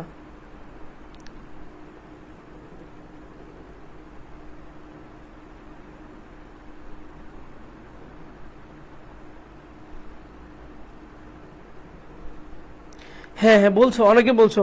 এমএসটি মুন্নি আক্তার বলছো তিনের কহ, প্রিয়জনের হবে না ভাইয়া। তারপরে হচ্ছে নাদিরা বলছো তিনের ঘ। হ্যাঁ, তোমার উত্তর ঠিক আছে। তারপর হচ্ছে মুন্নি আক্তার বলছো কনফিউজ ভাইয়া। আচ্ছা মুন্নি, আচ্ছা কনফিউজ, সমস্যা নাই, ক্লাসে থাকো, কনফিউজ আর হবে না। কানিস ফাতেমা হেনা, হেনা বলছো বসন্ত। হ্যাঁ হ্যাঁ, কানিস ফাতেমা ঠিক আছে তোমার অ্যান্সার। সবাই প্রান্ত বলছো ঘ। হ্যাঁ ঠিক আছে অ্যান্সার তোমার, প্রান্ত। সবাই বলো, সবাই বলো, বন্ধুদের নিয়ে আসো ক্লাসে, ঠিক আছে। কনফিউজড, আচ্ছা সমস্যা নাই, আমরা শিখতেছি, আমরা শিখবো, হ্যাঁ আমরা শিখবো। আচ্ছা, রিনা বলছো তিনের খ। হবে না, কবিতার হবে না। রিনা, তুমি একটু মনোযোগী হয়ে এমসিকিউ গুলো দেখো, দেখো তুমি পারবা, তুমি পারবা, আমি জানি তুমি পারবা। দেখো যে কি আছে, তরিতার এসেছে কি, তার এই পরমাণু কবিতায় তরি কিসের প্রতীক? এখানে এই যে কার আসার কথা বলা হয়েছে, মূলত বসন্তের আগমনের কথা বলা হয়েছে। তরি বলতে কার কথা বলা হয়েছে? বসন্তের আগমনের কথা বলা হয়েছে। আমরা সামনের যে এমসিকিউটা আছে সেটাতে যাই। তার এই পরমাণু কবিতায় কোন বিষয়টি প্রাধান্য পেয়েছে? কোন বিষয়টা বলতো? প্রকৃতির প্রতি মানব মনের বিরূপতা, মানুষের ব্যক্তিগত জীবনের দুঃখ কষ্ট, প্রকৃতির প্রতি কবি মনের ভাবান্তর, মানব মন ও প্রকৃতির যোগ সাদৃশ্য। বলতো কোনটা হবে? বলো, সবাই অ্যান্সার করি। তার এই পরমাণু কবিতায় কোন বিষয়টি প্রাধান্য পেয়েছে? কবির প্রতি, প্রকৃতির প্রতি মানব মনের বিরূপতা, মানুষের ব্যক্তিগত জীবনের দুঃখ কষ্ট, প্রকৃতির প্রতি কবি মনের ভাবান্তর, মানব মন ও প্রকৃতির যোগ সাদৃশ্য। সবাই অ্যান্সার করি, সবাই অ্যান্সার করি, সবাই সবাই অ্যান্সার করি, সবার অ্যান্সার নিব, সবার অ্যান্সার নিব। দেখি তোমরা কি করো অ্যান্সার। একটু ফাস্ট হও ভাইয়া, একটু ফাস্ট হও, একটু ফাস্ট হও। আমাদের আরো একটা অপরিচিত গল্প আছে, আমরা অপরিচিত পড়বো আজকে। হ্যাঁ, আমরা খুবই গুরুত্বপূর্ণ এমসিকিউ গুলো সলভ করবো, অ্যান্সার করি। হ্যাঁ, নাদিরা বলছো হচ্ছে চারের ঘ। নাদিরা তুমি হচ্ছে ভুল করছো, আবার অ্যান্সার করো। নাদিরা ভুল করছো। মুন্নি তুমিও। কানিস ফাতেমা হেনা, হ্যাঁ হেনা ঠিক আছে, তোমারটা ঠিক আছে, হেনা ঠিক আছে। তারপরে কি জানো, মুন্নি তুমিও ভুল বলছো, মুন্নি তুমিও ভুল বলছো। কোনো সমস্যা নেই, শিখবো আমরা, আমরা শেখার জন্য আসছে, আমরা শেখার জন্য আসছে, আমরা শিখবো, ভুল করেই শিখবো। সবাই অ্যান্সার করো, সবাই অ্যান্সার করো। হ্যাঁ হ্যাঁ ঠিক আছে। সন্ধ্যা রাতে নাদিরা, নাদিরা হ্যাঁ এখন ঠিক আছে। নাদিরা তোমার অ্যান্সার। নাদিরা এখন অ্যান্সার তোমার ঠিক আছে? হ্যাঁ, আচ্ছা ঠিক আছে। হ্যাঁ, রিনা বলছো গ, রিনা বলছো গ, গ হবে না রিনা, গ হবে না। কি হবে বলতো? তাহার এই পরমাণু কবিতায় কোন বিষয়টি প্রাধান্য পেয়েছে? মানুষের ব্যক্তিগত জীবনের দুঃখ কষ্ট। ঠিক আছে, মানুষের ব্যক্তিগত জীবনের দুঃখ কষ্ট। আমরা জানি যে তাহার এই পরমাণু কবিতাটা মূলত কি হয়েছে বলতো? এই যে সুফিয়া কামালের ব্যক্তি জীবন নিয়ে তিনি আসলে লিখেছেন, ব্যক্তি জীবন নিয়ে তিনি আসলে লিখেছেন। তার হচ্ছে হাজবেন্ড মারা গেছে, তার হচ্ছে স্বামী, প্রথম স্বামী সৈয়দ নেহাল হোসেন মারা যাওয়ার কারণে তিনি আসলে সেই কথাটাই মূলত আকার ইঙ্গিতেই বলে ফেলেছেন। এবং বসন্তকে ভাইয়া থ্যাঙ্কস দেন পারছি। হ্যাঁ হ্যাঁ হ্যাঁ, কানিজ ফাতেমা অবশ্যই ধন্যবাদ তোমাকে। তুমি সবগুলো শুদ্ধ উচ্চারণ, শুদ্ধ হচ্ছে সবগুলোই ঠিক করতেছো। আচ্ছা, সবগুলোই ঠিক করতেছো। মুন্নি, হতাশ হওয়ার কিছু নেই ভাইয়া, হতাশ কেন হচ্ছে? ভুল হবে, আবার শিখবা, এটাই তো, কোনো সমস্যা নেই। তুমি অ্যান্সার করতে থাকো, অ্যান্সার করতে থাকো, হবেই। তুমি একটা ভুল অ্যান্সার দিবে, ওইটা আবার ভাইয়া যখন বলবে তখন তুমি রাইট অ্যান্সার করবে। সবাই ক্লাসে আসুক, সবাইকে শেয়ার মেনশন করে দাও, একদম সবাই ক্লাসে আসুক। সবাই, আমরা আরো অনেক লম্বা সময় ধরে ক্লাসে আসি। হ্যাঁ, আমরা একদম অপরিচিত পড়ে ফেলবো। আচ্ছা, আমরা পরের এমসিকিউ যাই। এটা কি অ্যান্সার হবে বলো তো? আমি বলে দিয়েছি যে তাহারই পরমাণু কবিতায় কোন বিষয়টি প্রাধান্য পেয়েছে? মানুষের ব্যক্তিগত জীবনের দুঃখ কষ্ট। আমরা সামনের যে এমসিকিউ আছে এখানে যাই। দেখো, দক্ষিণ দুয়ার গেছে খুলি চরণটিতে কি বোঝানো হয়েছে? দক্ষিণ দুয়ার, দক্ষিণ দুয়ার, দুয়ার, দক্ষিণ দুয়ার। এখানে দুয়ার বলতে বোঝানো হয়েছে কি বলতো? দুয়ার বলতে আমরা জানি যে দক্ষিণ থেকে একটা কি আসে? দক্ষিণা বাতাস। কি আসে বলতো? দক্ষিণা একটা বাতাস বয় একটা সময়ে। হ্যাঁ, দক্ষিণা বাতাস, যেটাকে আমরা বলি দক্ষিণা সমীর হয়েছে কি আকুল। হ্যাঁ, আচ্ছা তোমরা খেয়াল করো তাহলে এটা কি হবে অ্যান্সার? দক্ষিণা দুয়ার গেছে খুলি চরণটিতে কি বোঝানো হয়েছে? দক্ষিণা বাতাস, কবির উদাসীনতা, বসন্তের আগমন, কবির অভিমান। এখানে আমি জাস্ট দুয়ার বলতে আবার দক্ষিণা বলতে কি বোঝানো হয়েছে এটা বলছি, কিন্তু এখানে বলছে পুরো চরণ। দক্ষিণা দুয়ার গেছে খুলি চরণটিতে কি বোঝানো হয়েছে? দক্ষিণা বাতাসকে বোঝানো হয়েছে, কবির উদাসীনতাকে বোঝানো হয়েছে, নাকি বসন্তের আগমন বোঝানো হয়েছে, না হচ্ছে কবির অভিমান বোঝানো হয়েছে? কি বোঝানো হয়েছে সবাই একটু বলি। একবার না পারিলে দেখো শতবার। হ্যাঁ নাদিরা, খুবই সুন্দর কথা ভাইয়া। ভাই এই কবিতাটা পড়ি নাই কোনোদিন। রিনা, হ্যাঁ আজকের ক্লাসে পড়ো, আজকের ক্লাসে পড়ো। খুবই সুন্দর একটা কবিতা, যেখান থেকে তুমি যে কোনো বিশ্ববিদ্যালয়ে পরীক্ষা দাও না কেন সেখানে আসবে। পাশাপাশি এইচএসসি তে আমরা আজকের যে দুইটা টপিক পড়তেছি, একটা হচ্ছে তাহারই পরে মনে, একটা হচ্ছে অপরিচিতা। আমরা এই দুইটা থেকে প্রশ্ন পাবো না, এটা হতেই পারে না। এই দুইটা থেকে প্রশ্ন পাবো না, এটা হতেই পারে না। ঠিক আছে, রবীন্দ্রনাথ মানে কাজী নজরুল ইসলাম মানেই সেখান থেকে প্রশ্ন আসবে, এটা মনে করবা। আমি এভাবে আমি আমার সময় কিভাবে পড়তাম জানো? আমি আমার সময় পড়তাম এভাবে যে কাজী নজরুল ইসলাম এবং রবীন্দ্রনাথ যেখানে আছে, সুতরাং তাদের লেখা থেকে আমার কি আসবে? অবশ্যই প্রশ্ন আসবে। সুতরাং ওইটা আমি পড়ে ফেলবো, তারপরে অন্য পড়া। ঠিক আছে, কারণ কাজী নজরুল ইসলাম এবং রবীন্দ্র আছে মানে সেখান থেকে প্রশ্ন আসবেই আসবে। এবং আরেকটা ব্যাপার হচ্ছে বঙ্গবন্ধু শেখ মুজিবুর রহমান যদি কোনো রচনা থাকে কিংবা লেখা থাকে, তাহলে অবভিয়াসলি কি হবে ভাইয়া? ওখান থেকে তোমার কি আসবে? প্রশ্ন চলে আসবে। আচ্ছা, মোহাম্মদ ইনামুল হক, তারপরে রিনা। হ্যাঁ ইনামুল, তোমাকে ক্লাসে স্বাগত। তোমাকে দেখলাম প্রথম, তুমি একটু বন্ধুদের মেনশন করো, সবাইকে আনো। তারপর হচ্ছে অঞ্জনা পাল, অঞ্জনা পাল তোমাকে ক্লাসে স্বাগত। বন্ধুদের একটু মেনশন করো, ভিডিওটা একটু তোমার টাইমলাইনে শেয়ার করো, সবাইকে ক্লাসে আনো। আমরা খুবই সুপার একটা ক্লাস করতে যাচ্ছি, খুবই সুপার একটা ক্লাস করতে যাচ্ছি ভাইয়া। শেয়ার যে মেনশন ডান। হ্যাঁ কানিজ ফাতেমা, তোমাকে অসংখ্য ধন্যবাদ। তারপরে কে কে বলছো? হ্যাঁ রিনা বলছো গ, সবাই বলছো গ। এখানে বসন্তের আগমন হবে না ভাইয়া। এখানে 5 নাম্বার যে এমসিকিউ, ওটা তোমরা সবাই ভুল করতেছো, সবাই ভুল করতেছো, একটু খেয়াল করো, সবাই ভুল করছি আমরা। দেখো যে দক্ষিণ দুয়ার গেছে খুলি চরণটিতে কি বোঝানো হয়েছে? এখানে একটা জিনিস বুঝবা যে এটা কাকে বলা হয়েছে বলো। দক্ষিণ দুয়ার গেছে কি খুলি, এটা হচ্ছে কবি ভক্ত। কবি আসলে কাকে বলতেছে? কবি ভক্তকে বলতেছে, যে উনি কিছুই জানে না। উনি বলতেছে দক্ষিণ দুয়ার গেছে কি খুলি, তার মানে উনি কিছুই জানে না, তার মানে উদাসীনতা, তার মানে উনি জানে না কিছু, তার মানে কি? তার মানে হচ্ছে উদাসীনতা, কবি কিছু জানতেছে না। মানে আসলেই দক্ষিণ দুয়ার, দক্ষিণ দুয়ার বলতে এখানে কি বোঝানো হয়েছে? দক্ষিণ দিক থেকে যে বাতাসটা বয় এই ঋতুতে, এই সময়ে। বুঝতে পারছো? আশা করি কবির উদাসীনতার জায়গাটা এখানে বুঝছে, আশা করি তোমরা বুঝছো। তাহলে কি হবে? কবির উদাসীনতা, যে দক্ষিণ দুয়ার গেছে খুলি, যেহেতু কবি এই কথাটা কবি ভক্তকে বলছে, তার মানে কবির উদাসীনতা এখানে বোঝানো হয়েছে। যে চরণটিতে কি বোঝানো হয়েছে?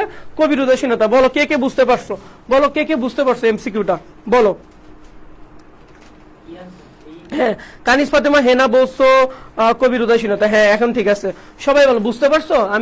আমি এমসিকিউটা বুঝাই দিচ্ছি, এমসিকিউটা প্রেক্ষাপটটা বুঝে দিচ্ছি। ও প্রথমবারই ভুল করছি। মোহাম্মদ ইনামুল, কোনো সমস্যা নেই ইনামুল, কোনো সমস্যা নেই, তুমি সামনে পারবা, সামনে পারবা। বুঝছি ভাইয়া। হ্যাঁ মুন্নি বুঝতে পারছো। আচ্ছা বুঝতে পারছি নাদিরা, ঠিক আছে। হ্যাঁ সবাই জানাও তোমরা আসলে বুঝতে পারছো কিনা, সবাই জানাও, সবাই জানাও যে বুঝতে পারছো কিনা। কানিস ফাতেমা বলছো বুঝেছি ভাইয়া, থ্যাংক ইউ ভাইয়া। আচ্ছা আর কে কে আছো তোমরা ক্লাসে? সবাই সবাই সবাই বলি, হ্যাঁ সবাই বলি। আচ্ছা সবাই বলি। আচ্ছা আচ্ছা আশা করি তোমরা বুঝতে পারছো। আমরা সামনের দিকে খেয়াল করি, আমরা সামনের দিকে খেয়াল করি, দেখো। আচ্ছা আমরা 6 নম্বর এমসিকিউ যাই যে বসন্ত বন্দনা তব তব বসন্ত বন্দনা তব কণ্ঠে শুনি এ মোর মিনতি। এ মিনতি কার বলো তো? এ মিনতি কার? এ মিনতি কে করছে বলো? বসন্ত বন্দনা তব কণ্ঠে শুনি বলতেছে, এই মিনতিটা কার বলো? কার? কবি ভক্তের, কবির, প্রিয়জনের, নাকি না দক্ষিণা সমীর? সমীর মানে কি বলো তো? আমি বলছিলাম সমীর মানে হচ্ছে বাতাস, সমীর মানে হচ্ছে বাতাস, আর দক্ষিণা তো দক্ষিণ দিক থেকে। আচ্ছা তাহলে বলো যে এখানে এই যে মিনতিটা, এই মিনতিটা কার? রিনা বলছো বুঝতে পারছি, কবি ভক্ত। হ্যাঁ কানিস ফাতেমা হেনা, হ্যাঁ ঠিক আছে হিনা ফাতিমা, হ্যাঁ বলছো ঠিক আছে। মুন্নি আক্তার 6 ক কবি ভক্ত, এই তো মুন্নি, ঠিক আছে। কানিস ফাতেমা হ্যাঁ তোমার অ্যান্সার দেখছি, ঠিক আছে ভাইয়া, ঠিক আছে সবার অ্যান্সার। আরো বাকিরা যারা আসছো সবাই অ্যান্সার করি, সবাই অ্যান্সার করি দেখি তোমরা। হ্যাঁ তো নাদিরা বলছো, হ্যাঁ নাদিরা বলছো 6 ক, হ্যাঁ ঠিক আছে নাদিরা তোমার অ্যান্সার ঠিক আছে। ইনামুল হক, এই তো ইনামুল ভাইয়া ঠিক আছে, এই তো টপ ক্লাস, তুমি পারবা, তুমি পারবা, ক্লাসে থাকো। মোহাম্মদ ইনামুল হক 6 ক, তাহলে কি হবে বলো তো? এখানে বসন্ত বন্দনা তব কণ্ঠে শুনি এমর মিনতি, এই মিনতি করে কে করে বলো তো? কবি ভক্ত করে, যে তিনি আসলে শুনতে যাচ্ছেন যে কবি যেন কি করে বসন্তকে নিয়ে একটু কিছু রচনা করে, সেটা কবিতা হোক, সেটা গান হোক, সেটা যে কোনো কিছু হোক, তিনি কবির কাছ থেকে লেখা আহ্বান করতেছে বসন্তকে বরণ করে নেয়ার। স্বর্ণা ইজ ওয়াচিং, আসসালামু আলাইকুম ভাইয়া। স্বর্ণা ইসলাম 6 এ, হ্যাঁ স্বর্ণা ঠিক আছে, অনেক লেটে জয়েন করছে স্বর্ণা ভাইয়া। আচ্ছা স্বর্ণা তুমি ভিডিওটা একটু টাইমলাইনে শেয়ার করবা, আর বন্ধুদের একটু মেনশন করো, হ্যাঁ সবাই আসুক ক্লাসে, সবাই ক্লাসে আসুক। আচ্ছা রিনা বলছো 6 ক, এই তো রিনা খুব সুন্দর। এখানে আসছি নতুন কিছু শিখতে, হ্যাঁ এই তো নাদিরা, এখানে আসছি মানে কিছু শিখবো, এখানে আসছি মানে কিছু শিখবো। আচ্ছা শিখবো, শেখার কোনো বয়স নাই, এবং আমরা শিখতেই থাকবো। এবং ছোট হোক বড় হোক, যে লোকই হোক না কেন, আমরা কি করব? সবার কাছ থেকেই কিছু না কিছু শিখতে পারবো, কিছু না কিছু শিখতে পারবো, ঠিক আছে। আমাদের শেখার জায়গা, শেখার জায়গা, ঠিক আছে, শেখার জায়গা। আমরা ভুল করব আবার শিখবো, তাহলে কি হবে বলতো? তো বসন্ত বন্দনা তব কণ্ঠে শুনি এমর মিনতি, এই মিনতি করে কে বলতো? কবি ভক্ত করে কবির নিকটে, বলো। তারপরে কি হবে? যে বাতাবি নেবুর ফুল ফুটেছে কি তার এই পরমাণু কবিতায় এই চরণ দ্বারা আসলে প্রকাশিত হয়েছে। কি প্রকাশিত হয়েছে বলতো? প্রকৃতির বর্ণনা, গাছের বর্ণনা, কবির হাহাকার, কবির ব্যক্তিগত উচ্ছ্বাস।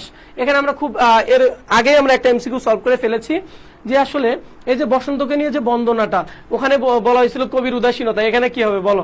যে বাতাবি নেবুর ফুল, এই কথাটাও কে বলতেছে? এই কথাটাও আসলে কবি বলতেছে, যে বাতাবি নেবুর ফুল ফুটেছে কি তার এই পরমাণু কবিতায় এই চরণ দ্বারা আসলে প্রকাশিত হয়েছে কি বলতো? প্রকৃতির বর্ণনা, গাছের বর্ণনা, কবির হাহাকার, কবির ব্যক্তিগত উচ্ছ্বাস। সবাই আনসার করি, সবাই। হ্যাঁ রিনা বলছো শেয়ার অ্যান্ড মেনশন ডান ভাইয়া। রিনা অসংখ্য ধন্যবাদ রিনা তোমাকে। আচ্ছা সাতের কে বলছো? আসসালাম, শাকওয়াত হোসেন খোকন, আসসালামু আলাইকুম ভাইয়া। ওয়ালাইকুম আসসালাম ভাইয়া, কেমন আছো? আচ্ছা সন্ধ্যা রাতের তারা মানে নাদিরা, তোমার নাম নাদিরা বলছো গ, কবির হাহাকার, কবির হাহাকার। সবাই বাকিরা অ্যান্সার করি, বাকিরা অ্যান্সার হ্যাঁ পাইছি। কানিস ফাতিমা বলছো 7 ঘ, 7 ঘ হবে না ফাতিমা, আবার অ্যান্সার করো, আবার অ্যান্সার করো। মুন্নি বলছো ঠিক আছে মুন্নি। ইনামুল বলছো তোমারটাও ঠিক আছে। তারপরে হচ্ছে হ্যাঁ নাদিরা তোমারটা তো দেখছি। আফরিন ফারিয়া, তোমাকে ক্লাসে স্বাগত আফরিন। তুমি বন্ধুদের একটু মেনশন করো, সবাইকে ক্লাসে নিয়ে আসো। সবাই আজকে তোমরা খুবই সুপার ক্লাস করতে যাচ্ছ। ভাইয়া কোচিং এ মডেল টেস্ট পরীক্ষা দিচ্ছি, বাংলা প্রথম, সবগুলো এমসিকিউ আপনার ক্লাস থেকে কমন পেয়েছি। অসংখ্য ধন্যবাদ ভাইয়া। আচ্ছা ভাইয়া তোমাকেও ধন্যবাদ, আমাদের সাথে ছিলা, ভরসা করেছিলা, বিশ্বাস করেছিলা। ইনশাআল্লাহ তোমার বিশ্বাসের প্রতিদান দিতে পেরেছি। তুমি শেষ পর্যন্ত থাকবা ইনশাআল্লাহ। তুমি ইনশাআল্লাহ, আমি বিশ্বাস করি যে তুমি অবশ্যই ঢাকা বিশ্ববিদ্যালয়ের একটা সিট কনফার্ম তোমার জন্য, তোমার জন্য অবশ্যই একটা সিট কনফার্ম, ঠিক আছে। আচ্ছা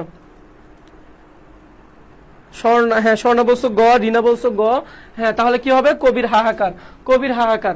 বাতাবি নেবুর ফুল ফুটেছে কি তাহারই পরমাণু কবিতায় এই চরণ দ্বারা প্রকাশিত হয়েছে। কি প্রকাশিত হয়েছে বলতো? কবির হাহাকার প্রকাশিত হয়েছে। মানে এখানে কবি আসলে উদাসীন ভাব আছে, যে কবি আসলেই জানে না যে আসলেই এটা দক্ষিণা সমীর বা দক্ষিণা দুয়ার গেছে কি খুলি, তিনি এসব বিষয়ে এখনো জানে না। তার মানে এখানে কবির হাহাকার বোঝানো হয়েছে যে বাতাবি নেবুর ফুল ফুটেছে কি তাহারই পরমাণু কবিতা আসলে এই চরণ দ্বারা কি প্রকাশিত হয়েছে? কবির হাহাকার। মানে কবির এসব ব্যাপারে উদাসীন।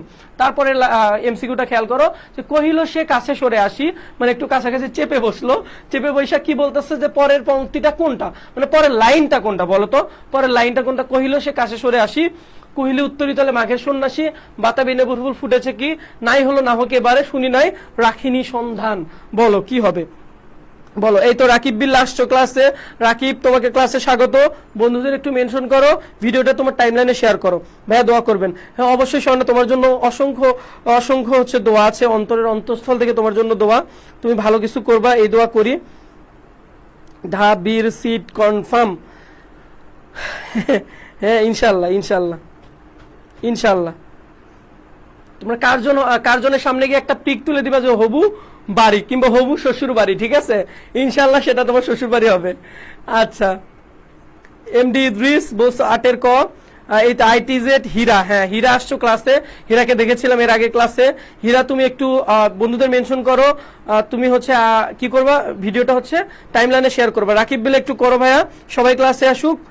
হীরা একটু কাজটা করবা, হ্যাঁ একটু করো। হ্যাঁ আইটিজেড হীরা 8-এর ক। হ্যাঁ সবারটা পড়ছি। এনামুল বলছো, নাদিরা বলছো, রাকিব বলছো, হীরা বলছো, মুন্নি বলছো, ফাতিমা বলছো। হ্যাঁ সুরাইয়া খাতুন, সুরাইয়া খাতুন ক্লাসে স্বাগত ভাইয়া তোমাকে। একটু ভিডিওটা একটু মেনশন করে দাও তোমাদের যে বন্ধু আছে তাদেরকে, এবং তুমি হচ্ছে তোমার টাইমলাইন একটু শেয়ার করো। সবাই আসুক ক্লাসে, সবাই উপকৃত হোক। আমরা জ্ঞান ছড়িয়ে দিব। হ্যাঁ আমরা জ্ঞান নিজেদের মধ্যে আবদ্ধ করে রাখবো না, জ্ঞান ছড়িয়ে দিব।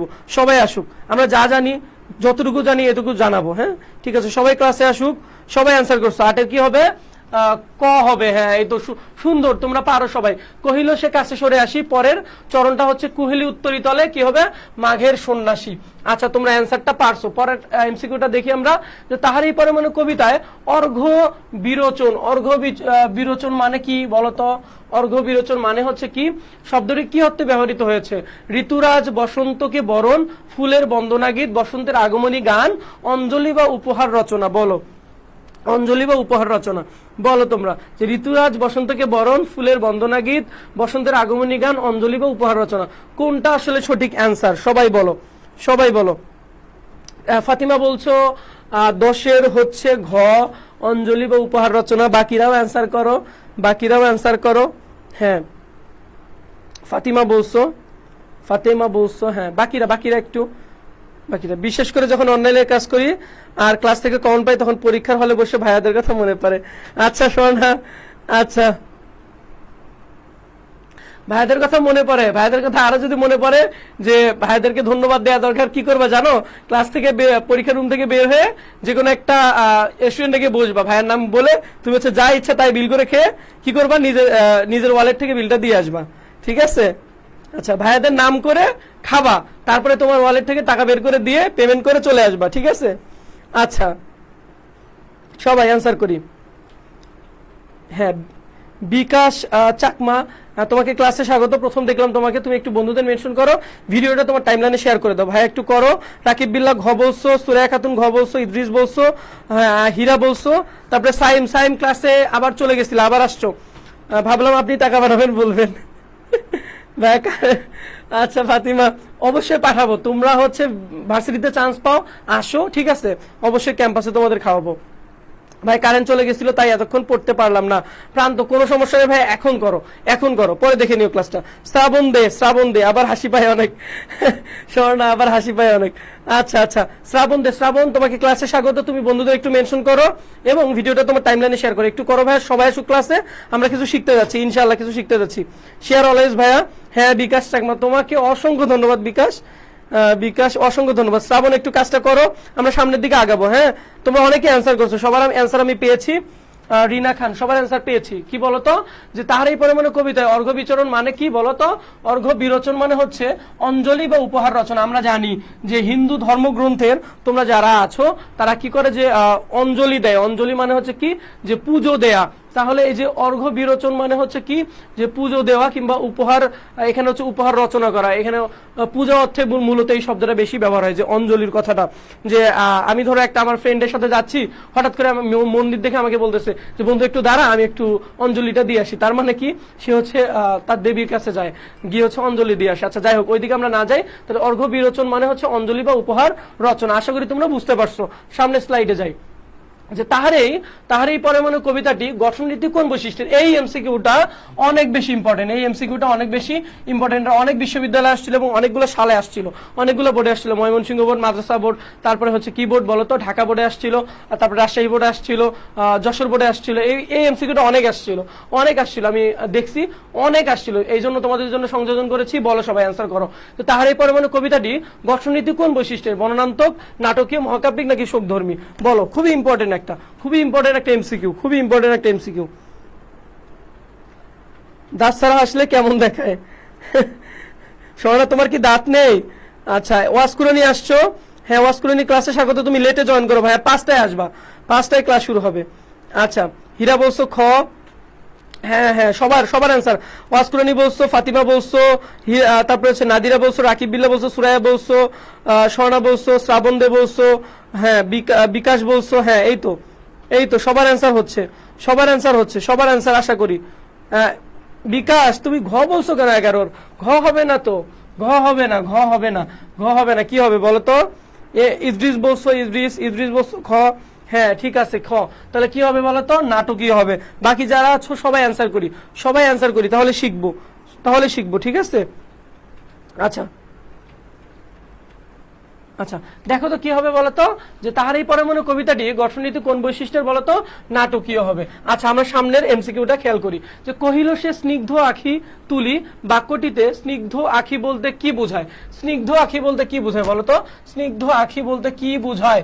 এখানে বলছে ক্ষীণ দৃষ্টি, অশ্রুসিক্ত নয়ন, কোমল চোখ, উৎসুক চাহনি। এটা ঢাকা বিশ্ববিদ্যালয়ে প্রশ্ন আসছিল।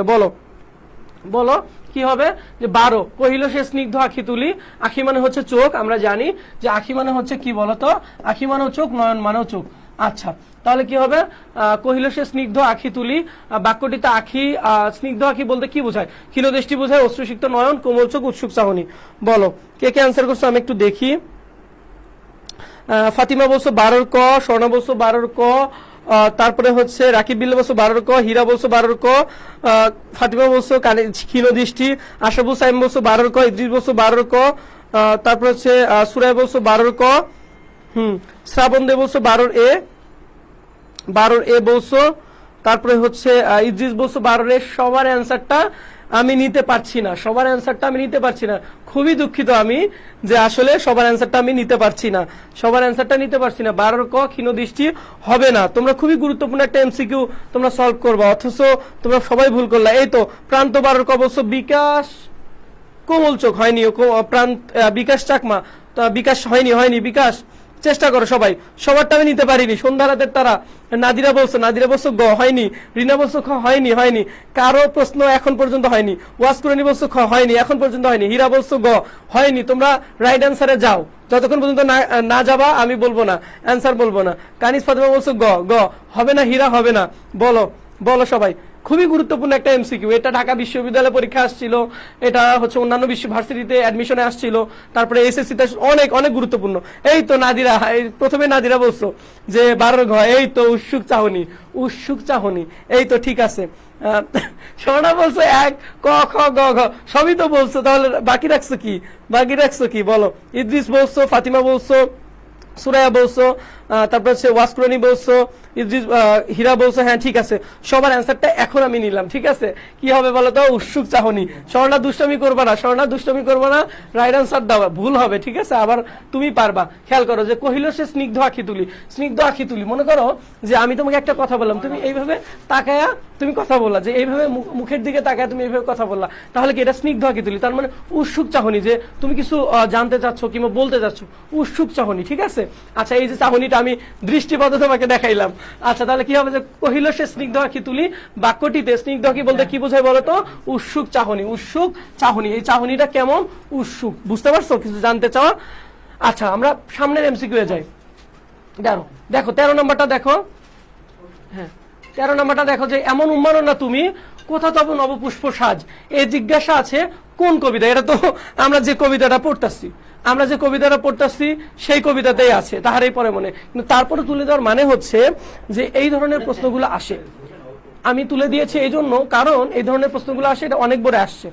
হঠাৎ করে যখন চলে আসবে তুমি তখন বুঝবা না আদৌ যে আসলে কোথা থেকে আসলে কি এই লাইনটা চলে আসছে। তো এই ধরনের প্রশ্নগুলো যেহেতু আসে তোমাকে কি করতে হবে ভাইয়া? তাহলে এই প্রশ্নগুলো সলভ করতে হবে যে হঠাৎ করে একটা লাইন তুলে দিলে যেন তুমি বলতে পারো যেটা হচ্ছে ওই কবিতার, এটা হচ্ছে ওই গল্পের। বুঝতে পারছো আমার কথা?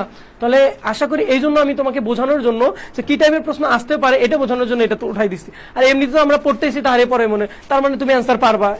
তবুও তোমরা সবাই অ্যান্সার করো একটু, সবার অ্যান্সার আমি একটু দেখবো। বলো যে এমন উম্মাননা তুমি কোথা তব নবপুষ্প সাজ, এই জিজ্ঞাসা আছে কোন কবিতায়? বলো তো কোন কবিতায়? 18 বছর বয়স, ফেব্রুয়ারি 1969। আমি কিংবদন্তির কথা বলছি কবিতায়, তাহারে পরে মনে কবিতায়। তাহলে হবে কি বলতো? তাহারেই পরে মনে কবিতায়। এটা হবে আমাদের অ্যান্সার। এটা আমি ওঠানোর এখানে দেয়ার মানে হচ্ছে যে তুমি এই ধরনের প্রশ্ন আসলে জানো বলতে পারো। তুমি যখন কবিতার লাইনগুলো পড়বা, মুখস্থ তো আমরা কবিতা করি না, কিন্তু একটু ভালোভাবে পড়া, যে হুট করে যেন একটা মাঝখান থেকে একটা লাইন ব্যাখ্যা করতে বললে যেন আমি ব্যাখ্যা করতে পারি, অথবা একটা লাইন উঠাই দিলে যেন বলতে পারি যে এটা হচ্ছে ওই কবিতার কিংবা ওই গল্পের। বুঝতে পারছো? আশা করি তোমরা বুঝতে পারছো। আমরা সামনের এমসিকিউটাতে যাই। দেখো যে সুফিয়া কামালের পৈতৃক নিবাস কোথায়? সবাই অ্যান্সার করবো। আমি বলছিলাম উনি জন্মগ্রহণ করে কোথায়? উনি জন্মগ্রহণ করে হচ্ছে বরিশালে। আরো সহজ করে দিলাম, উনি জন্মগ্রহণ করে কোথায় বলতো? বরিশালে, 1911 খ্রিস্টাব্দে। 1911 খ্রিস্টাব্দে। আচ্ছা এখন তোমরা বলো যে আসলে উনি ওনার পৈতৃক নিবাস কোথায়? পৈতৃক নিবাস মানে আমরা জানি যে এই ধরনের প্রশ্নগুলো আসে বারবার পরীক্ষায়।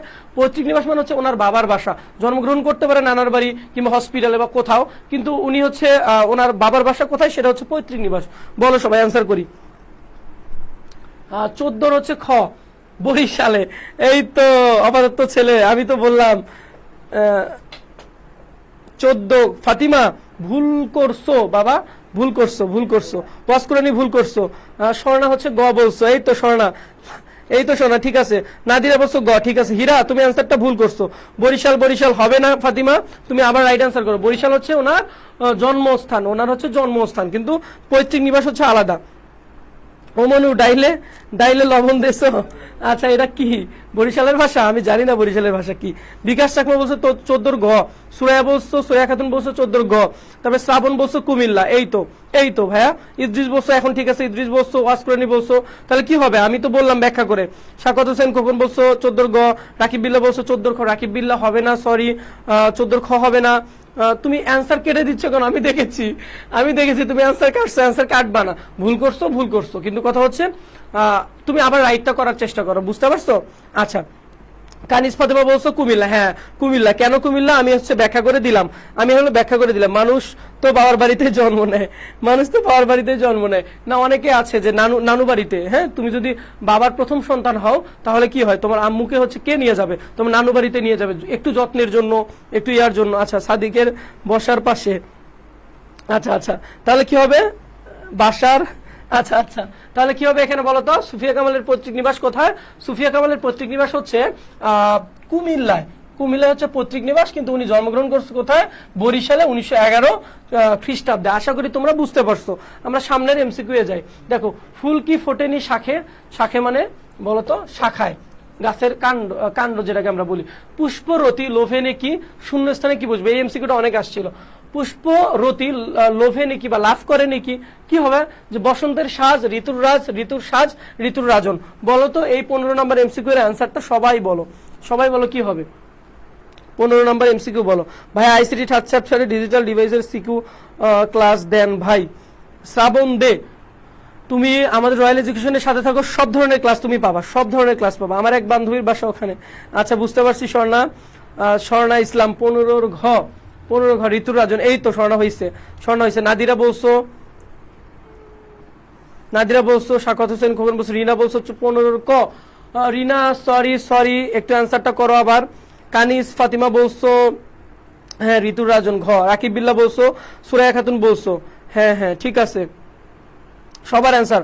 ওয়াজ কুরানি বলছো, ওয়াজ কুরানি বলছো, হ্যাঁ সবাই সবাই সবাই অ্যান্সার করি। শ্রাবণ বলছো ঘ, হ্যাঁ সবার অ্যান্সার কি হবে বলো তো? তাহলে এটা কি হবে যে ফুল কি ফোটেনি শাখে পুষ্পরতি লোভেনি কি, এই শূন্যস্থানে বুঝবে ঋতুর রাজন। ঋতুর রাজা মানে কি আমরা জানি যে সব ঋতুর রাজা হচ্ছে কি বসন্ত। বসন্ত হচ্ছে প্রেমের ঋতু, বসন্ত হচ্ছে গানের ঋতু, বসন্ত হচ্ছে ফুলের ঋতু, বসন্ত হচ্ছে ফলের ঋতু, বসন্ত আরো কত কিছু ঋতু বলতো। বসন্তের যে প্রথম দিন আমরা জানি যে ফাল্গুন মাসের প্রথম দিন, সবাই শাড়ি পরে, পাঞ্জাবি পরে দেন রমনার বটমূলে যায়, রমনাতে যায়, আবার কোথায় কোথায় যায়, ঠিক আছে। তো বসন্ত হচ্ছে কি অনেক কিছু ঋতু, প্রেমের ঋতু, গানের ঋতু, ফুলের ঋতু, অনেক। আর বসন্ত নিয়ে তো অনেকগুলো গান আমি বললাম, প্রথমে 2-3টা গান বললাম, আমি অবশ্য গান পারি না, আচ্ছা বলে ফেলছি, ঠিক আছে।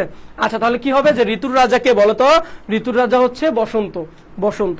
আচ্ছা আমরা সামনের এমসিকিউটা দেখি। সুফিয়া কামালের গ্রন্থ নয়, খুবই গুরুত্বপূর্ণ। আমি প্রথমে কয়েকটা গ্রন্থ দেখাইছিলাম না, এখন বলছি গ্রন্থ নয় কোনটা বলতো? যে ছায়া হরিণ হবে, মায়া কাজল হবে, সাজের মায়া হবে নাকি কেয়ার কাটা হবে, কোনটা হবে বলতো? ছায়া হরিণ হবে, মায়া কাজল হবে, সাজের মায়া হবে নাকি কেয়ার কাটা হবে? সবাই অ্যান্সার করি।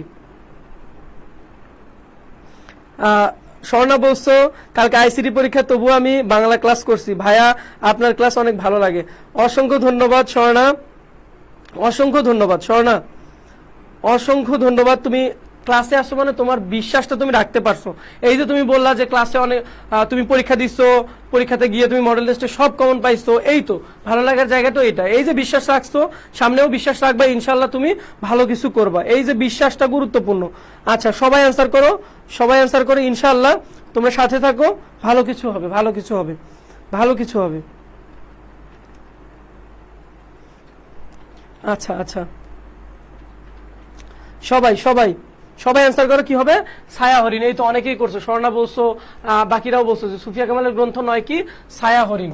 এই যে মায়া কাজল, সাজের মায়া, তারপরে হচ্ছে কেয়ার কাটা, এগুলো হচ্ছে সুফিয়া কামালের এক একটা গ্রন্থ, কিন্তু ছায়া হরিণ হচ্ছে কি না, গ্রন্থ না। আমরা সামনের এমসিকিউ এ যাই। দেখো সামনের এমসিকিউ কি আছে বলতো? তাহারই পরে মনে কবিতা কোন কোন ফলের উল্লেখ আছে? কবিতায় কোন কোন ফলের উল্লেখ আছে বলতো? কয়টা ফলের উল্লেখ আছে? আমি বলি যে 2টা ফলের উল্লেখ আছে, 2টা ফলের উল্লেখ আছে, 2টা ফল।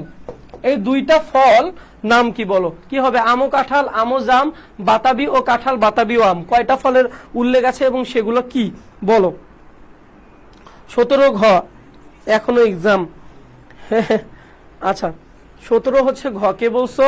স্বর্ণা বলছো 17 ঘ, নাদিরা বলছো,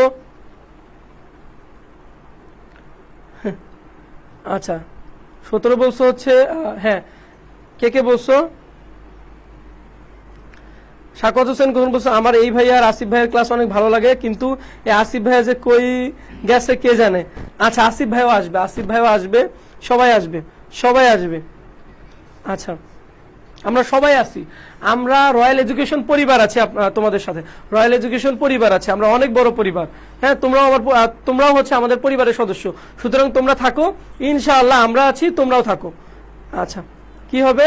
হ্যাঁ 17 ঘ, বাতাবি, হ্যাঁ হ্যাঁ এই তো কানিস ফাতিমা বলছো, ইদ্রিস বলছো, আর আরবিতে জয়েন করছো, আরবি নাম আইডি, হ্যাঁ স্বাগত হোসেন খোকন বলছো, উর্মি দাস, তারপরে হচ্ছে উর্মি দাস, তোমাকে ক্লাসে স্বাগত। হ্যাঁ উর্মি দাস তোমাকে ক্লাসে স্বাগত, তুমি একটু বন্ধুদের মেনশন করে দাও এবং ভিডিওটা তোমার টাইমলাইনে শেয়ার করো। রাকিব বিল্লাহ বলছো, সাইম মাহমুদ সাগর, এই তো ক্লাসে লেট করছো, সাইম মাহমুদ সাগর, তারপরে হচ্ছে ফাতিমা বলছো, ওয়াসকরণী বলছো, হ্যাঁ ঠিক আছে ঠিক আছে। তাহলে কি হবে? তাহলে কি হবে বলতো? বাতাবি, আমরা জানি যে 2টা কথা বলা আছে এখানে, একটা হচ্ছে বাতাবি নেবুর কথা বলা আছে, আর একটা কিসের কথা বলা আছে ভাইয়ারা? ওই যে একটা লাইন আছে যে আমের মুকুলের কথা বলা আছে। তাহলে আমের মুকুল মনে হচ্ছে আমের হচ্ছে আম একটা ফল, আমরা জানি যে ফলের রাজা হচ্ছে অনেকে বলে আম, কিন্তু আমরা তো বলি হচ্ছে কি আমাদের জাতীয় ফল হচ্ছে কাঁঠাল। আচ্ছা তাহলে ফলের রাজা অনেকে আম বলে, হ্যাঁ আম, আম ফলের রাজা হচ্ছে আম, আমরা ওই যে ক্লাস যে কেজি স্কুলেও পড়ে আসছিলাম। আচ্ছা তাহলে এই যে বাতাবির কথা বলা হচ্ছে যে বাতাবি লেবু এবং আম হচ্ছে এই যে তাহারি পরমাণু কবিতায় 2টা ফলের নাম। বুঝতে পারছো? আশা করি তোমরা বুঝতে পারছো। আমরা সামনের যে এমসিকিউটা আছে সেটাতে যাই। রচিয়া লহনা আজো গীতি, এখানে না কি অর্থে ব্যবহৃত হয়েছে? রচিয়া লহনা, এই যে লহনা তোমাকে কি বারণ করছে? বারণ করেনি, তাহলে কি করছে বলতো? অ্যান্সারটা করে ফেলি। অনুরোধ করছে, উপদেশ দিচ্ছে, নিষেধ করছে, তিরস্কার করছে, কি করছে বলতো? রচিয়া মানে রচনা, রচিয়া মানে কি? রচনা করো, হ্যাঁ লহ মানে হচ্ছে করা, ধরো যে রচিয়া লও, আচ্ছা, রচিয়া লও না আজও গীতি, এখানে না কি অর্থে ব্যবহৃত হয়েছে? অনুরোধ, উপদেশ, নিষেধ, তিরস্কার। 18 নম্বর এমসিকিউ, সবাই অ্যান্সার করো, সবাই অ্যান্সার করো। অনুরোধ অর্থে, হ্যাঁ এই তো স্বর্ণা বলছো 18 ক, হ্যাঁ তারপরে হচ্ছে কে বলছো, কে যেন জয়েন করছো,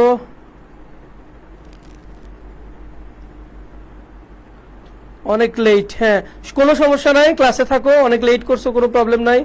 আচ্ছা সবাই বলছো, দেখি স্বর্ণা বলছো, কানিস ফাতিমা বলছো, নাদিরা বলছো, তারপরে হচ্ছে ইদ্রিস বলছো, শ্রাবণ বলছো, ওয়াসকুরানি বলছো, তারপরে হচ্ছে সাইম মাহমুদ সাগর বলছো, সাকওয়াত হোসেন বলছো, স্বর্ণা ইসলাম 1000% না কত পার্সেন্ট লিখছো, 1,00,000%, 10,000%, প্রান্ত বলছো, উর্মি বলছো, রাকিব বিল্লাহ বলছো, রিনা বলছো, হ্যাঁ সবাই বলছো, সবাই বলতেছো, ঠিক আছে। তাহলে কি হবে বলো তো ভাইয়ারা, রচিয়া লও না আজ গীতি, এখানে না কি হতে পারে? অনুরোধ, মানে কবিভক্ত কবিকে বলতেছে যে কি, যে আজকে রচনা করো না, যে এই বসন্তকে নিয়ে কিছু লেখো না। এটা কে বলছে? কবিভক্ত কবিকে উদ্দেশ্য করে বলতেছে, তার মানে অনুরোধ করতেছে, বুঝতে পারছো?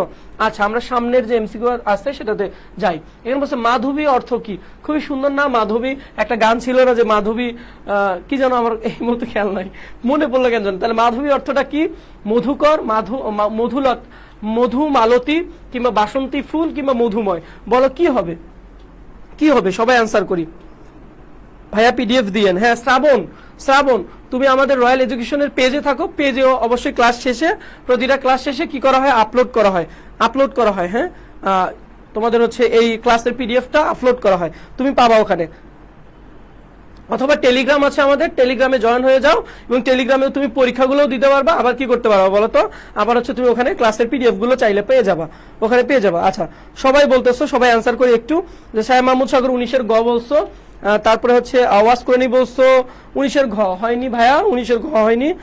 তারপরে হচ্ছে উর্মি দাস বলছো, তারপরে কানিস ফাতেমা বলছো বাসন্তী ফুল, হ্যাঁ শ্রাবণ দে বলছো, প্রান্ত বলছো, আশরাফুল সাইম বলছো, ইদ্রিস বলছো, উর্মি তোমারটা দেখেছি, বাকিরা কই? তারপরে স্বর্ণা বলছো, আগেই দেখি নাই। আচ্ছা সবাই বাকিরা কোথায় বলছে? একটু অ্যাড দাও ভাই। আচ্ছা লিঙ্কটা আচ্ছা ঠিক আছে স্বর্ণা, হ্যাঁ স্বর্ণা দেখেছি। বাকিরাও রেসপন্স করে। যারা নতুন আসছো, এখন জয়েন করছো, তারা প্লিজ দয়া করে তোমরা কি করো, তোমাদের বন্ধুদের একটু মেনশন করো, সবাই একটু বন্ধুদের মেনশন করো, সবাই ক্লাসে আসুক। আমরা আরো গুরুত্বপূর্ণ অপরিচিতা নিয়ে পড়বো, খুবই গুরুত্বপূর্ণ এমসিকিউ সলভ করবো। হ্যাঁ কানিজ দেখেছি তোমারটা। এটা কি হবে বলতো? মাধবী অর্থ হচ্ছে বাসন্তী ফুল। আচ্ছা আমরা সামনের এমসিকিউটাতে যাই। দেখো যে 71-এর ডায়েরি কার রচনা? 71-এর ডায়েরি কার রচনা বলতো? 71-এর ডায়েরি কার রচনা? 71-এর ডায়েরি হচ্ছে সেলিনা রহমান, সুফিয়া কামাল, জাহানারা ইমাম, তাহারেই পরে মনে। বলো এখানে কি আছে?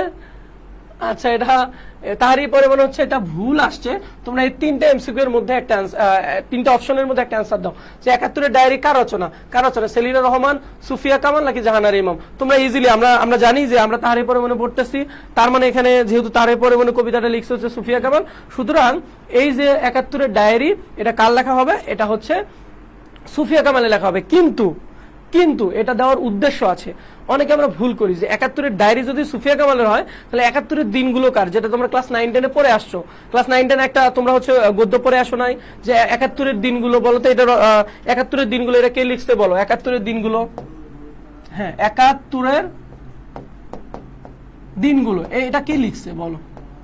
এটার আনসার করো দেখি, তোমাদের জেনারেল নলেজ কত দূর দেখি।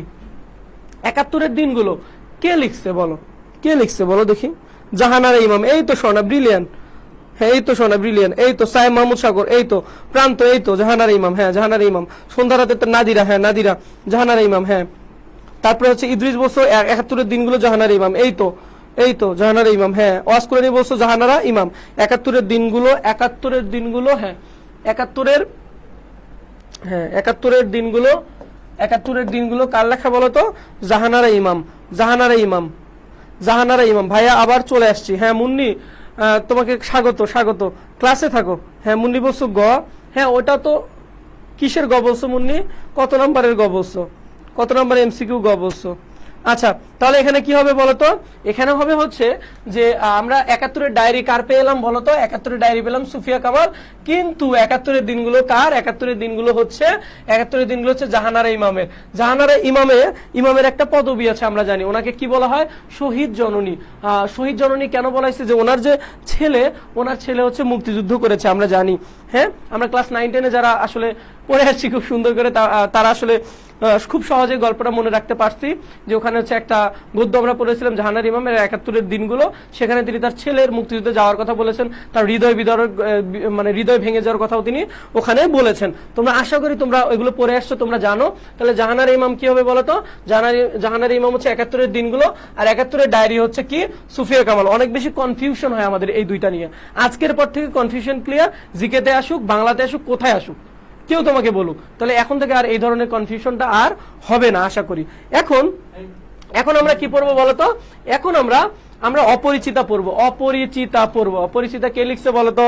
অপরিচিতা হচ্ছে আমরা একটা গদ্য পড়তেছি, তাহলে অপরিচিতা লিখছে হচ্ছে রবীন্দ্রনাথ ঠাকুর। রবীন্দ্রনাথ ঠাকুর কে?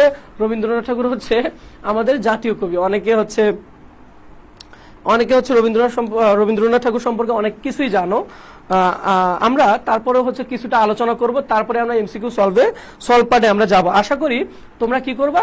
আশা করি তোমরা অনেক কিছু শিখতে পারবে, এবং আমরা যে প্রাসঙ্গিক আলোচনাগুলো করি এই আলোচনাগুলো থেকে তুমি কিছু শিখতে পারবা, এবং পরীক্ষাতেও তুমি কমন পাবা। ক্লাস থেকে উপকৃত যারা হবা তারা অবশ্যই কৃতজ্ঞ থাকবা।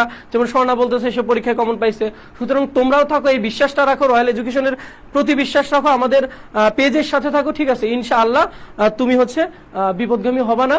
অবশ্যই তুমি কি করবা? তোমার যে কাঙ্ক্ষিত লক্ষ্য সেখানে তুমি পৌঁছাতে পারবা। ওকে, আচ্ছা আমরা শুরু করি। যে অপরিচিতা যে একটা গল্প, আমরা খুবই সুন্দর একটা অপরিচিতা কি বলতো? অপরিচিতা কিন্তু একটা ছোট গল্প, জানো? কারণ যে গল্পটার শেষটা আমরা জানতে পারি না, বা জানার একটা ইচ্ছা হয় যে কি ঘটলো, কি হইলো শেষের দিকে, আমি একটু জানি না কেন, আমার তো আরো জানার ইচ্ছা। এই যে তোমার জানার ইচ্ছাটা তৈরি হবে, এই টাইপের গল্পগুলো কিন্তু ছোট গল্প, জানো? এবং আমরা জানি যে রবীন্দ্রনাথ ঠাকুরকে সর্বশ্রেষ্ঠ ছোট গল্পকার বলা হয়। সর্বশ্রেষ্ঠ ছোট গল্পকার বলা হয়।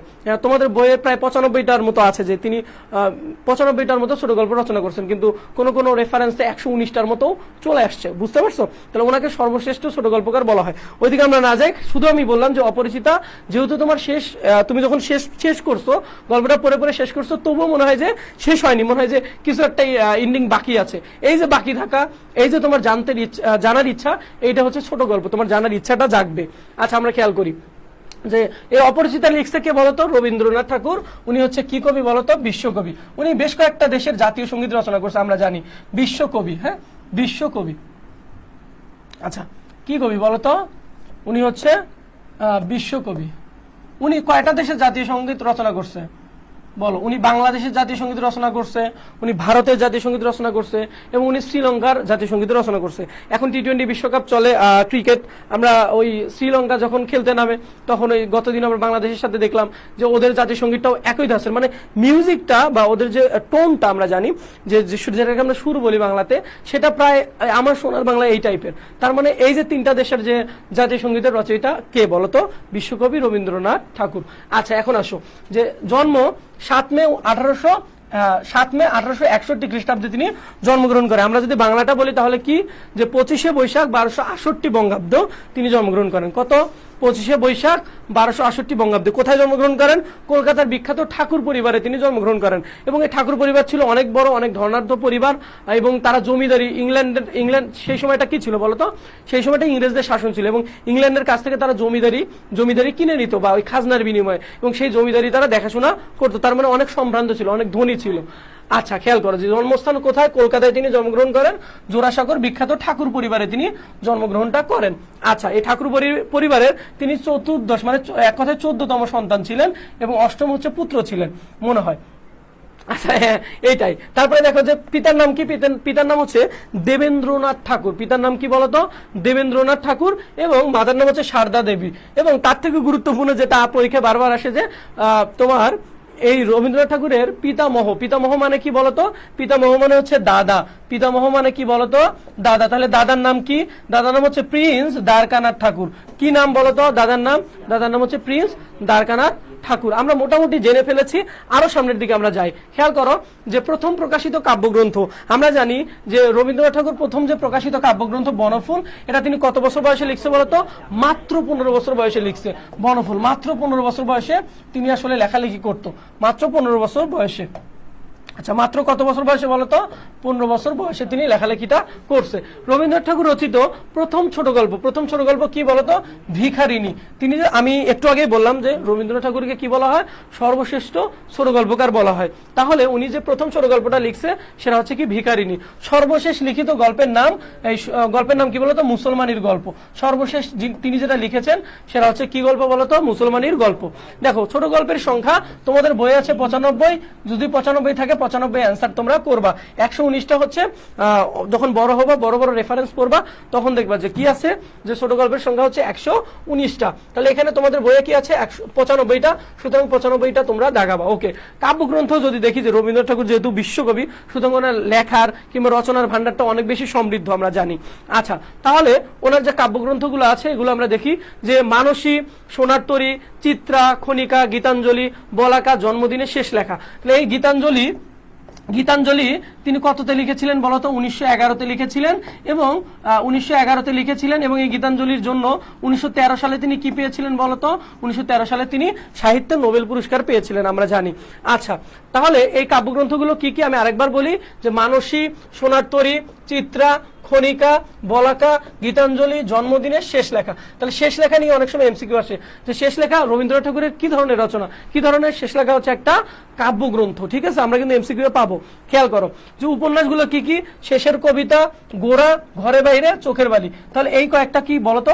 উপন্যাস। আরো উপন্যাস আছে যেগুলো গুরুত্বপূর্ণ, এগুলো দিয়েছি। একটা প্রশ্ন আসে যে কোন কবিতা কবিতা নয়? কোন কবিতা কবিতা নয়? আসলে শেষের কবিতা হচ্ছে রবীন্দ্রনাথ ঠাকুর রচিত একটা উপন্যাস, সুতরাং শেষের কবিতা হচ্ছে কি না? শেষের কবিতা হচ্ছে তোমার হচ্ছে কবিতা না। এই জন্য প্রশ্নটা এইভাবে আসে অনেক সময় যে কোন কবিতা কবিতা না, তার মানে শেষের কবিতা হচ্ছে কবিতা না, ওইটা একটা উপন্যাস, যেটা কে লিখছে? রবীন্দ্রনাথ ঠাকুর লিখছে। আশা করি তোমরা বুঝছো। খেয়াল করো যে নাটক, ওনার নাটকগুলো আসে অনেক বেশি। ওনার নাটক হচ্ছে রক্তকবরী, ডাকঘর, বিসর্জন, অচলায়তন। এই যে ডাকঘর নাটকটা এবং রক্তকবরী নাটকটা নিয়ে অসংখ্যবার এমসিকিউ প্রশ্ন আসবে। তার মানে এই দুইটা অন্তত মনে রাখো, যে সবগুলো যদি মনে রাখতে না পারো অন্তত এই দুইটা নাটকের নাম মনে রাখো, যে রবীন্দ্রনাথ ঠাকুর রচিত নাটকের নাম রক্তকবরী এবং ডাকঘর। এগুলো এমসিকিউ এ অবশ্যই তুমি কমন পাবা। আচ্ছা, তারপরে খেয়াল করো ওনার আত্মজীবনীমূলক গ্রন্থ আছে। একটা হচ্ছে জীবন স্মৃতি, একটা হচ্ছে ছেলেবেলা। একটা হচ্ছে জীবন স্মৃতি, আর একটা কি বেলা বলতো? ছেলেবেলা। আমরা সামনের দিকে যাই। খেয়াল করো যে ওনার পড়াশোনা ছিল উকালতি। আমরা জানি যে ওনার সম্ভ্রান্ত পরিবারের ছিলেন। ওনাকে বিলেত মানে কি বলতো? বিলেত মানে হচ্ছে ব্রিটিশ, এখন যে আমরা ইংল্যান্ড বলি, সেখানে তিনি আসলে ব্যারিস্টারি পড়তে গিয়েছিলেন, কিন্তু তার পড়াশোনাটা ভালো লাগেনি। এই জন্য তিনি আবার কোথায় ব্যাক করেছিলেন বলতো? তিনি আসলে ব্যাক করেছিলেন কোথায় বলতো? আবার ভারতে ব্যাক করে তিনি আসলে সাহিত্য সাধনায় মনোনিবেশ করেন। আচ্ছা, তিনি ওকালতি পড়ার জন্য গিয়েছিলেন কিন্তু পড়তে পারেনি। তারপরে প্রতিষ্ঠানকে তিনি একটা প্রতিষ্ঠান প্রতিষ্ঠা করেছিলেন, শান্তিনিকেতন বিদ্যালয়। শান্তিনিকেতন বিদ্যালয় এবং আরো অনেকগুলো প্রতিষ্ঠান, আমরা এটা জানবো। এবং বাংলাদেশ কৃষি ব্যাংক প্রতিষ্ঠা, এই যে কৃষি ব্যাংকের কথা, এটা আসলে তিনি প্রতিকৃত বলা হয় তাকে। কেন বলা হয়? কারণ আমরা জানি যে তিনি জমিদারি দেখাশোনা করার জন্য কুষ্টিয়ার শিলাইদহ নামক স্থানে তিনি এসেছিলেন। কি? বাপদাদার জমিদারি, মানে তাদের বাপদাদার জমিদারি ছিল এখানে, মানে কিনে নেওয়া ইংল্যান্ডের কাছ থেকে, যে এই অঞ্চলটার জমিদারি আমি নিলাম, আপনাকে নির্দিষ্ট বছর পর আমি কি দিব? আপনাকে হচ্ছে খাজনা দিব। এটা হচ্ছে জমিদারি দেখাশোনা। এই জমিদারি দেখাশোনা করার জন্য তিনি আসলে কোথায় এসেছিলেন? কুষ্টিয়ার শিলাইদহ নামক স্থানে এসেছিলেন। এবং আমরা জানি যে কুষ্টিয়ায় কুঠিবাড়ি আছে, যেখানে রবীন্দ্রের কুঠিবাড়ি বলা হয়। তো সেখানে অনেকে ঘুরতে যায়, বেড়াতে যায়। সেখানে কি হয়েছে বলতো? যে এই কুষ্টিয়ার শিলাইদহে এসে তিনি যে সময়টা ছিলেন, এই সময়টা ছিল তার ছোট গল্প রচনার স্বর্ণযুগ। মানে এই সময়টাতে তিনি কি লিখেছেন বলতো? ছোট গল্প বেশি লিখেছেন এখানে। ওকে, আমরা সামনের দিকে যাই। দেখো যে মৃত্যু কত? মৃত্যু হচ্ছে 7 আগস্ট 1941। যদি আমরা বাংলাটা দেখি তাহলে কত বলতো? 22শে শ্রাবণ 1348। 22শে শ্রাবণ 1348। এটা হচ্ছে তার কি বলতো? এটা হচ্ছে তার আসলে বাংলা মৃত্যুসাল। হ্যাঁ, বাংলা মৃত্যুসাল কি বলতো? 22শে শ্রাবণ 1348। 22শে শ্রাবণ 1348। 1948। আচ্ছা, আমরা ইংরেজিটাও দেখলাম যে 7 আগস্ট 1941 খ্রিস্টাব্দে হচ্ছে তার মৃত্যু, এবং বাংলাটা হচ্ছে কি 22শে শ্রাবণ 1348। আমরা কিন্তু এমসিকিউ পার্টে সলভ করব, ক্লাসে থাকো, ইনশাআল্লাহ আমরা ভালো কিছু পড়তে যাচ্ছি। আমরা সামনের দিকে যাই, খেয়াল করো যে জ্ঞানমূলক প্রশ্নের সাজেশন আসলে ক নাম্বারের জন্য এই অধ্যায় থেকে কি ধরনের প্রশ্ন আসছে বিগত দিনে এবং কি ধরনের প্রশ্ন আসতে পারে এগুলো আমরা দেখে ফেলি, ইনশাআল্লাহ কমন পাবা। খেয়াল করো যে কন্যাকে আশীর্বাদ করার জন্য কাকে পাঠানো হয়েছিল, কাকে পাঠানো হয়েছিল বলো তো, তোমরা জানো আগে কাকে বলো তো? ওই যে অনুপমের কি বলো তো? অনুপমের হচ্ছে পিস্তুত ভাই, যেটাকে আমরা ফুফাতো ভাই বলি, সেই বিনুদাকে কি করা হয়েছিল? পাঠানো হয়েছিল। তোমরা জানো এগুলো, আমি জাস্ট বলে দেই। বিয়ের সময় অনুপমের বয়স কত ছিল? আমরা জানি যে 23 বছর।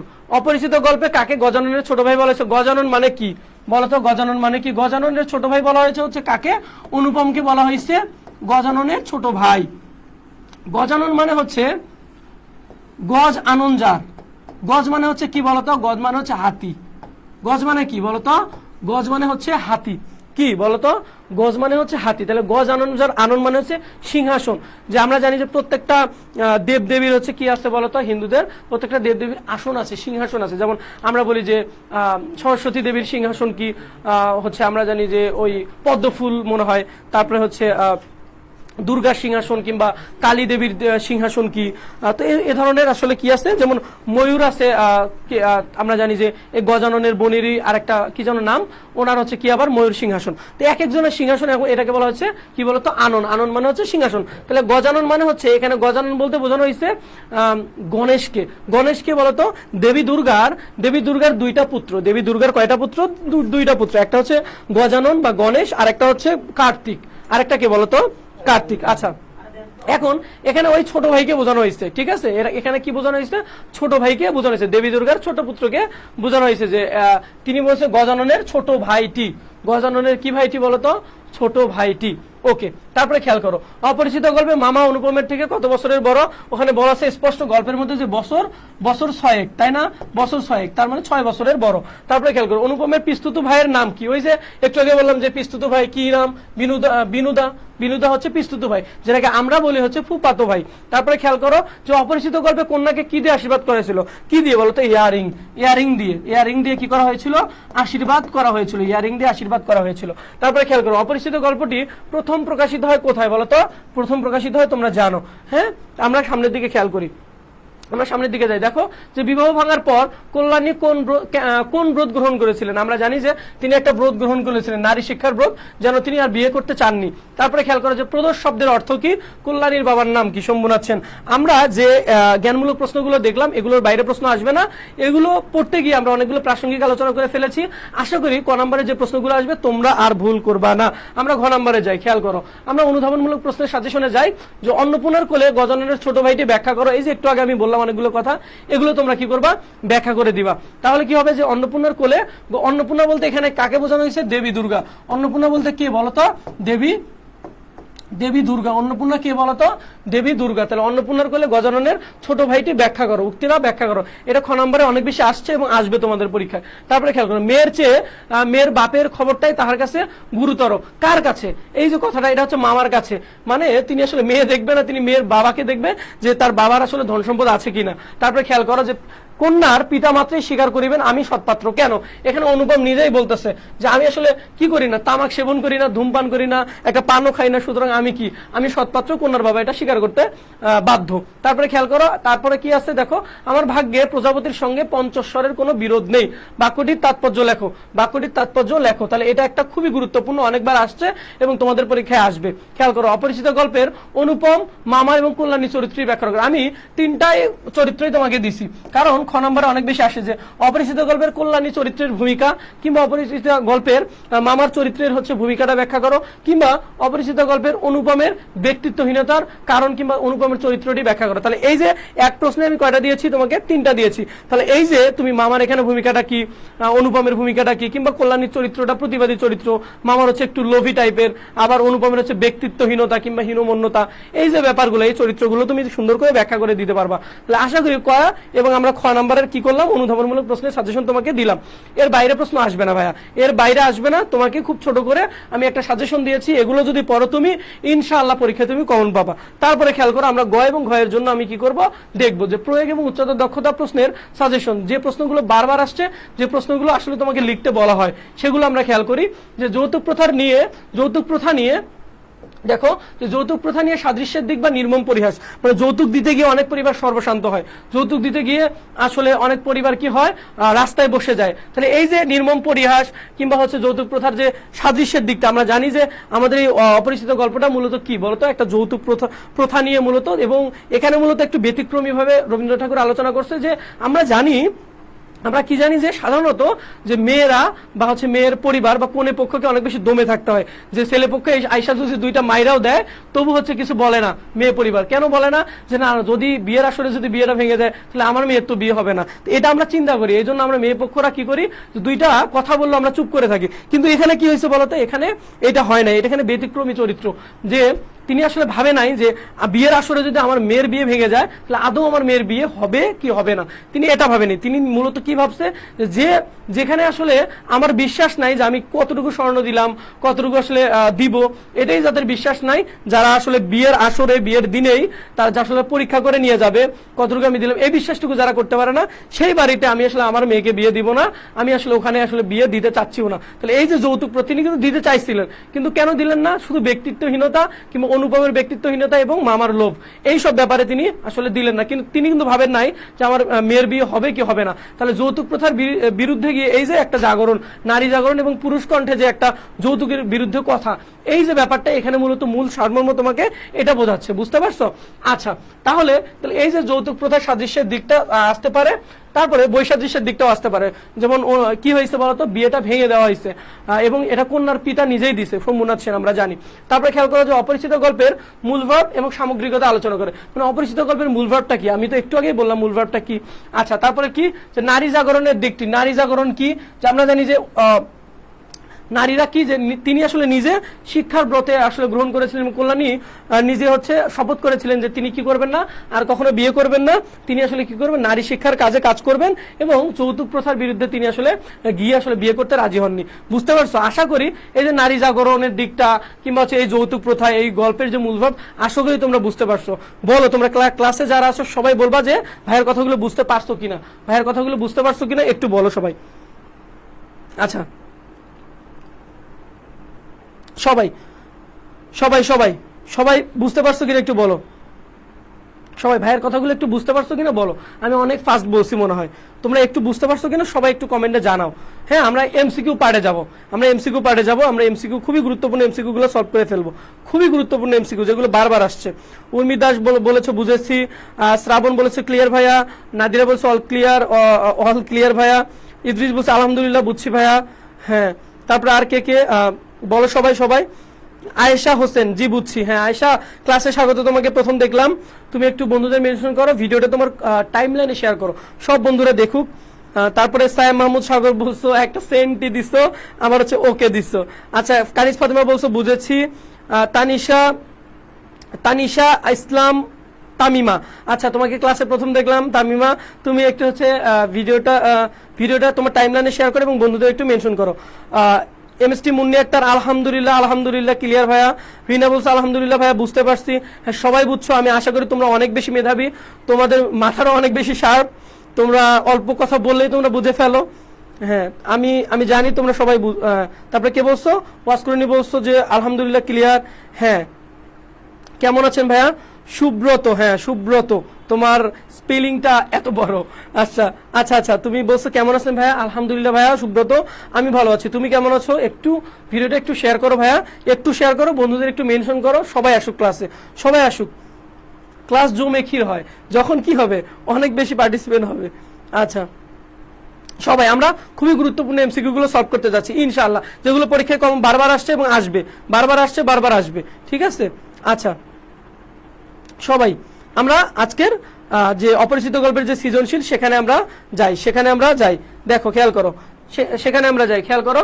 আচ্ছা খেয়াল করো যে গুরুত্বপূর্ণ বহু নির্বাচনী আমরা প্রথম যে এমসিকিউ সেটাতে যাই যে অনুপমকে বিয়ের আসর থেকে ফিরিয়ে দেওয়া হয়েছিল কেন কেন ফিরিয়ে দেওয়া হয়েছিল আর্থিক অসঙ্গতির কারণে ব্যক্তিত্বহীনতার কারণে মনোমালিন্যের কারণে আত্মগরিমার কারণে আত্মগরিমা মানে আমি একটু বলি আত্মগরিমা মানে অহংকার আত্মহংকার মনোমালিন্য মানে একটা হচ্ছে দ্বন্দ্ব ব্যক্তিত্বহীনতা মানে হচ্ছে ব্যক্তিত্ব নাই তারপরে হচ্ছে আর্থিক অসঙ্গতির কারণে আর্থিক অসঙ্গতি তাহলে কি হবে বলো তো সবাই 1 নম্বর এমসিকিউটা সলভ তোমরা দিয়ে দাও সবাই অ্যান্সার দিয়ে দাও অনুপমকে বিয়ের আসর থেকে ফিরিয়ে দেওয়া হয়েছিল কেন সবাই একটু বলি সবাই বলেছি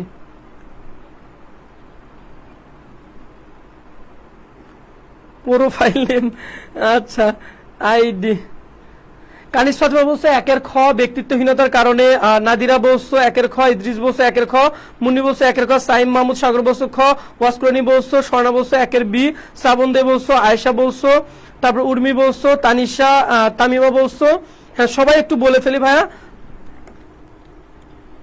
হ্যাঁ সবাই একটু বলে ফেলি অ্যান্সারটা কি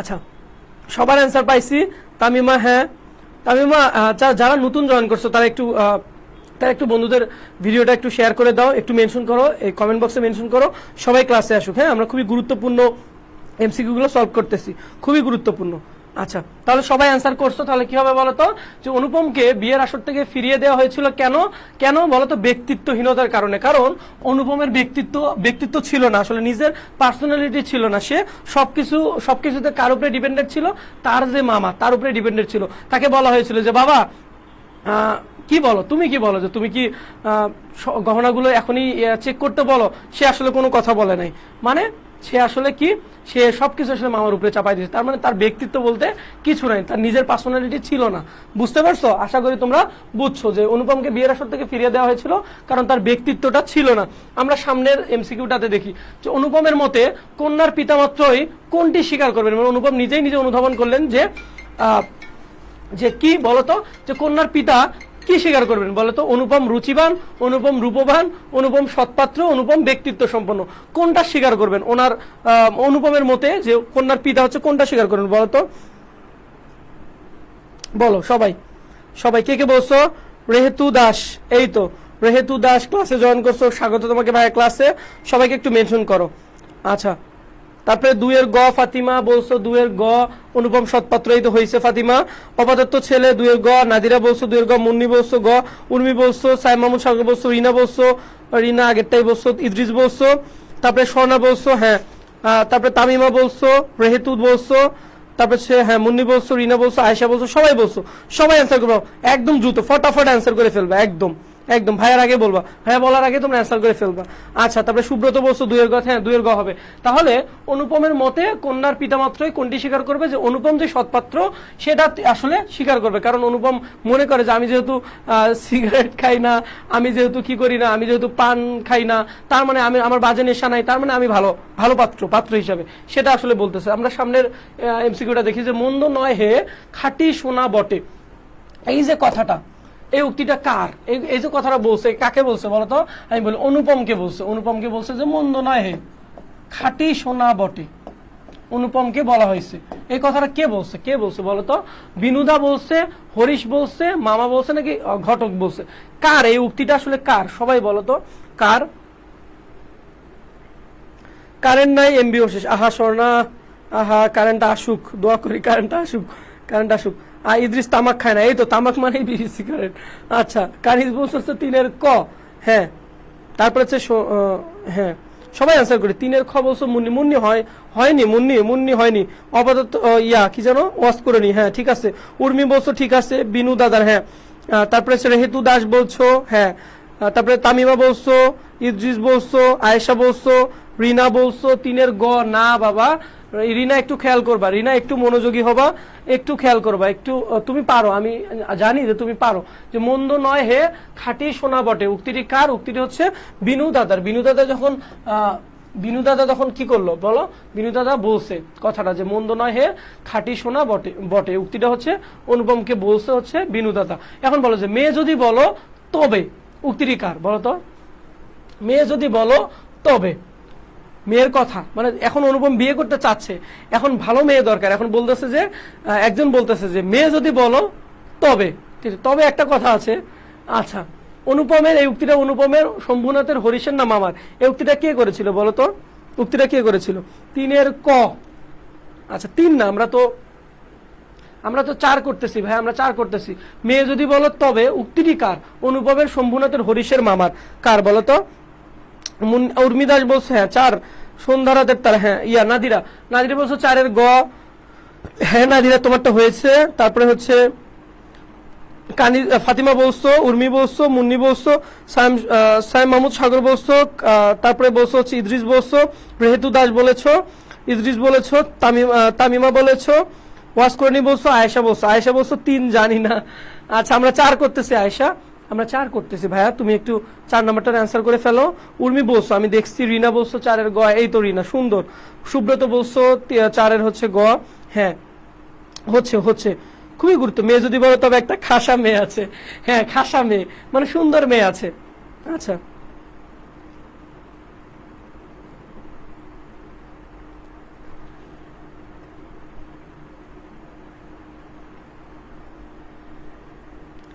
এই তো সুন্দর। রাকিব বিল্লাহ বলছো 4 গ, এই তো। ফাতিমা অ্যাডভান্স, হ্যাঁ মেয়ে যদি বলো তবে একটা খাসা মেয়ে আছে। আচ্ছা আচ্ছা আয়েশা, হ্যাঁ 4 গ। সবাই অ্যান্সার করবা, বলার আগে অ্যান্সার করবো। তাহলে এটা কার বলো তো? মেয়ে যদি বলো তবে উক্তিটি কার? এটা হচ্ছে হরিশের, হ্যাঁ এটা হচ্ছে হরিশের। তাহলে আমরা সামনের যে এমসিকিউ আছে এখানে যাই। যে অপরিচিত গল্পে মামার জীবনটা না দৈর্ঘ্যের হিসাবে বড় না দৈর্ঘ্যের হিসাবে বড়? আচ্ছা, মামার জীবনটা না দৈর্ঘ্যের হিসাবে বড় না গুণের হিসাবে বলতে কি বোঝানো হয়েছে বলতো? সংসারে অনভিজ্ঞ, এখানে অনুপমের কথা। হ্যাঁ এটা মামা না, এটা আমার, সরি এটা হচ্ছে আমার। অপরিচিত গল্পে মানে অনুপমের কথা বলা হচ্ছে, যে অপরিচিত গল্পে মামার আমার জীবনটা না দৈর্ঘ্যের হিসাবে বড় না গুণের হিসাবে বড়। এই যে আমার বলতে এখানে কাকে বোঝানো হয়েছে বলতো? আমার বলতে অনুপমকে বোঝানো হয়েছে। অনুপম নিজে বলতেছে, যেহেতু অনুপম হচ্ছে গল্পের কথক, বুঝতে পারছো? অনুপম যেহেতু গল্পের কথক, তাহলে চিন্তা করো যে অপরিচিত গল্পে আমার জীবনটা না দৈর্ঘ্যের হিসেবে বড়, প্রথমে লাইনগুলোতে আসছে, প্রথমে লাইনে আসছে যে না দৈর্ঘ্যের হিসেবে বড় না গুণের হিসেবে বড় বলতে বোঝা হয়েছে কি? সংসারে অনভিজ্ঞ, কম বয়সী হিসাবে, বিয়ের অনুপযুক্ত, মামার উপর নির্ভরশীল। তোমরা সবাই একটু অ্যান্সার করো ভাইয়া, সবাই একটু অ্যান্সার করো। আমরা দেখি যে 5-এর কে কি বলছো? 5-এর হচ্ছে ফাতিমা কে বলছো দেখি একটু। যে ফাতিমা বলছো 5-এর খ হয়নি ভাইয়া, উর্মি বলছো 5-এর ঘ হয়নি ভাইয়া, ওয়াসকরণী বলছো হয়নি, কালিস ফাতিমা বলছো হয়নি, আয়েশা বলছো 5-এর ঘ হয়নি, তাইমা বলছো 5-এর ঘ হয়নি। এই যে দেখছো তোমাদের অনেক ভুল হয়। কালিস ফাতিমা হেনা বলছো হয়নি, আয়েশা বলছো হয়নি, নাদিরা বলছো হয়নি, রাকিব বিল্লাহ বলছো হয়নি, মুন্নি বলছো হয়নি, সুব্রত বলছো 5-এর ঘ হয়নি। আচ্ছা হয়নি, সবার অ্যান্সার হয়নি, সবাই অ্যান্সার করো। রেহেতু দাস বলেছে 5-এর ঘ হয়নি। তোমরা আবার অ্যান্সার করো, একটু পড়ো আবার পড়ো। অনুপমের কথা বলা হচ্ছে, এই তো ইদ্রিস। আওয়াজ করে নিয়ে বলছো 5-এর ক, এই তো ঠিক আছে। সংসারে অনভিজ্ঞ মানে এখনো তার সংসার নিয়ে কোনো চিন্তা নাই, সে এখন পর্যন্ত কোনো কিছু জানে না। তো ইদ্রিস বলছো ঠিক আছে, কানিস ফাতিমা এখন বলছো, নাদিরা বলছো, তারপরে হচ্ছে কে বলছো আরো সবাই বলো। রিনা বলছো 5-এর ঘ, 5-এর ঘ না 5-এর ক। হ্যাঁ সাইম মাহমুদ সাগর 5-এর ক। ইসলামের শেহজাদি, তোমাকে অনেকদিন পর দেখলাম ক্লাস করবা রেগুলার, ক্লাস করো না কেন? উর্মিদাস বলছো 5-এর ক, এই তো উর্মি, ঠিক আছে, খুবই সুন্দর। সবাই একটু বলি ভাইয়া, সবাই একটু অ্যান্সার করি। হ্যাঁ 5-এর কি হবে বলো তো? 5-এর হচ্ছে কি হবে? যে অপরিচিত গল্পে আমার জীবনটা না দৈর্ঘ্যের হিসাবে বড় না গুণের হিসাবে বড় বলতে কি বোঝানো হয়েছে? সংসারে অনভিজ্ঞ মানে সংসারে হচ্ছে পৃথিবীতে কিংবা তার যে সংসার জগৎ সেখানে সে অনভিজ্ঞ। আচ্ছা আমরা সামনের দিকে যাই। 6 নম্বর হচ্ছে কল্যাণীর বাবা বিয়ের কতদিন আগে অনুপমকে আশীর্বাদ করে যান। আসলে আমরা সচরাচর দেখি না যে এই যে হচ্ছে কন্যার বা পাত্রীপক্ষের, যেটাকে আমরা বলি যে এই যে কন্যার বাবা কখনো কি করে না বলতো? পাত্রপক্ষকে দেখতে যায় না। পাত্রপক্ষে মূলত কোথায় আসে বলতো? পাত্রপক্ষ মূলত কন্যার বাড়িতে আসে। এবং আমরা জানি যে বর্তমানে যে অবস্থা, যে একটা মেয়েকে কিভাবে দেখা হয়, একদম গরু ছাগলের মতো করে তাকে হচ্ছে উপস্থাপন করা হয় যে দেখতে হবে। আগে তো আরো ভয়াবহ অবস্থা ছিল, তার হাতের লেখা কেমন, সে আসলে হাঁটতে পারে কিনা, তার পা ঠিক আছে কিনা, তারপরে হচ্ছে সে আসলে কি সূরা ফাতিহা পড়তে পারে কিনা, কোরআন শরীফ পড়তে পারে কিনা, কত কি দেখা হইতো, চুল দেখা হইতো, কত কি দেখা হইতো। একটা মেয়েকে আসলে গরু যেভাবে হাঁটে গেলে দেখে যে আসলে দাঁত কয়টা হয়েছে, আদলে সে আসলে সে কুরবানির যোগ্য কিনা, মানে ওই গরুটাকে কুরবানি দেওয়া যাবে কিনা, এগুলো দেখে। এই যে এখন তো কুরবানির ঈদ, জানো না যে গরুগুলো এখন কি দেখে, যে আসলে সে তার দাঁত হয়েছে কিনা, দাঁত হইলে তাকে কুরবানি দেওয়া যাবে।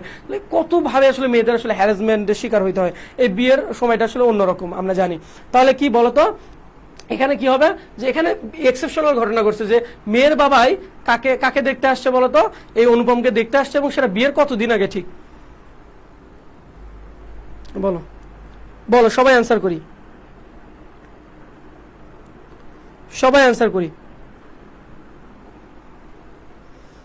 সবাই অ্যান্সার করি। কারো অ্যান্সার আমি দেখতে পাচ্ছি না। এটা 6 নাম্বার, সবাই অ্যান্সার করো সবাই। নাজজাবিন, হ্যাঁ, সালাম আলাইকুম স্যার। ওয়ালাইকুম আসসালাম, ক্লাসে স্বাগত তোমাকে, ক্লাসে স্বাগত, ক্লাসে থাকো ইনশাআল্লাহ। আচ্ছা, আমরা খুবই গুরুত্বপূর্ণ এমসিকিউ সলভ করতেছি।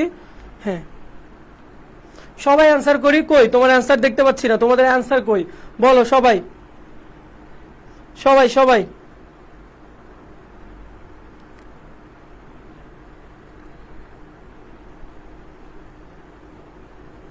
কোথায় সবাই, সবার অ্যান্সার দেখছি না। আচ্ছা, আমি বলে দেই কি হবে বলতো। কল্যাণীর বাবা বিয়ের কতদিন আগে অনুপমকে আশীর্বাদ করেন? বিয়ের ঠিক 3 দিন আগে তিনি আসেন। 3 দিন আগে তিনি আসলে এসে কি করেন, এই হচ্ছে অনুপমকে আশীর্বাদ করে যান। ঠিক আছে, বিয়ের ঠিক কয়দিন আগে বলতো?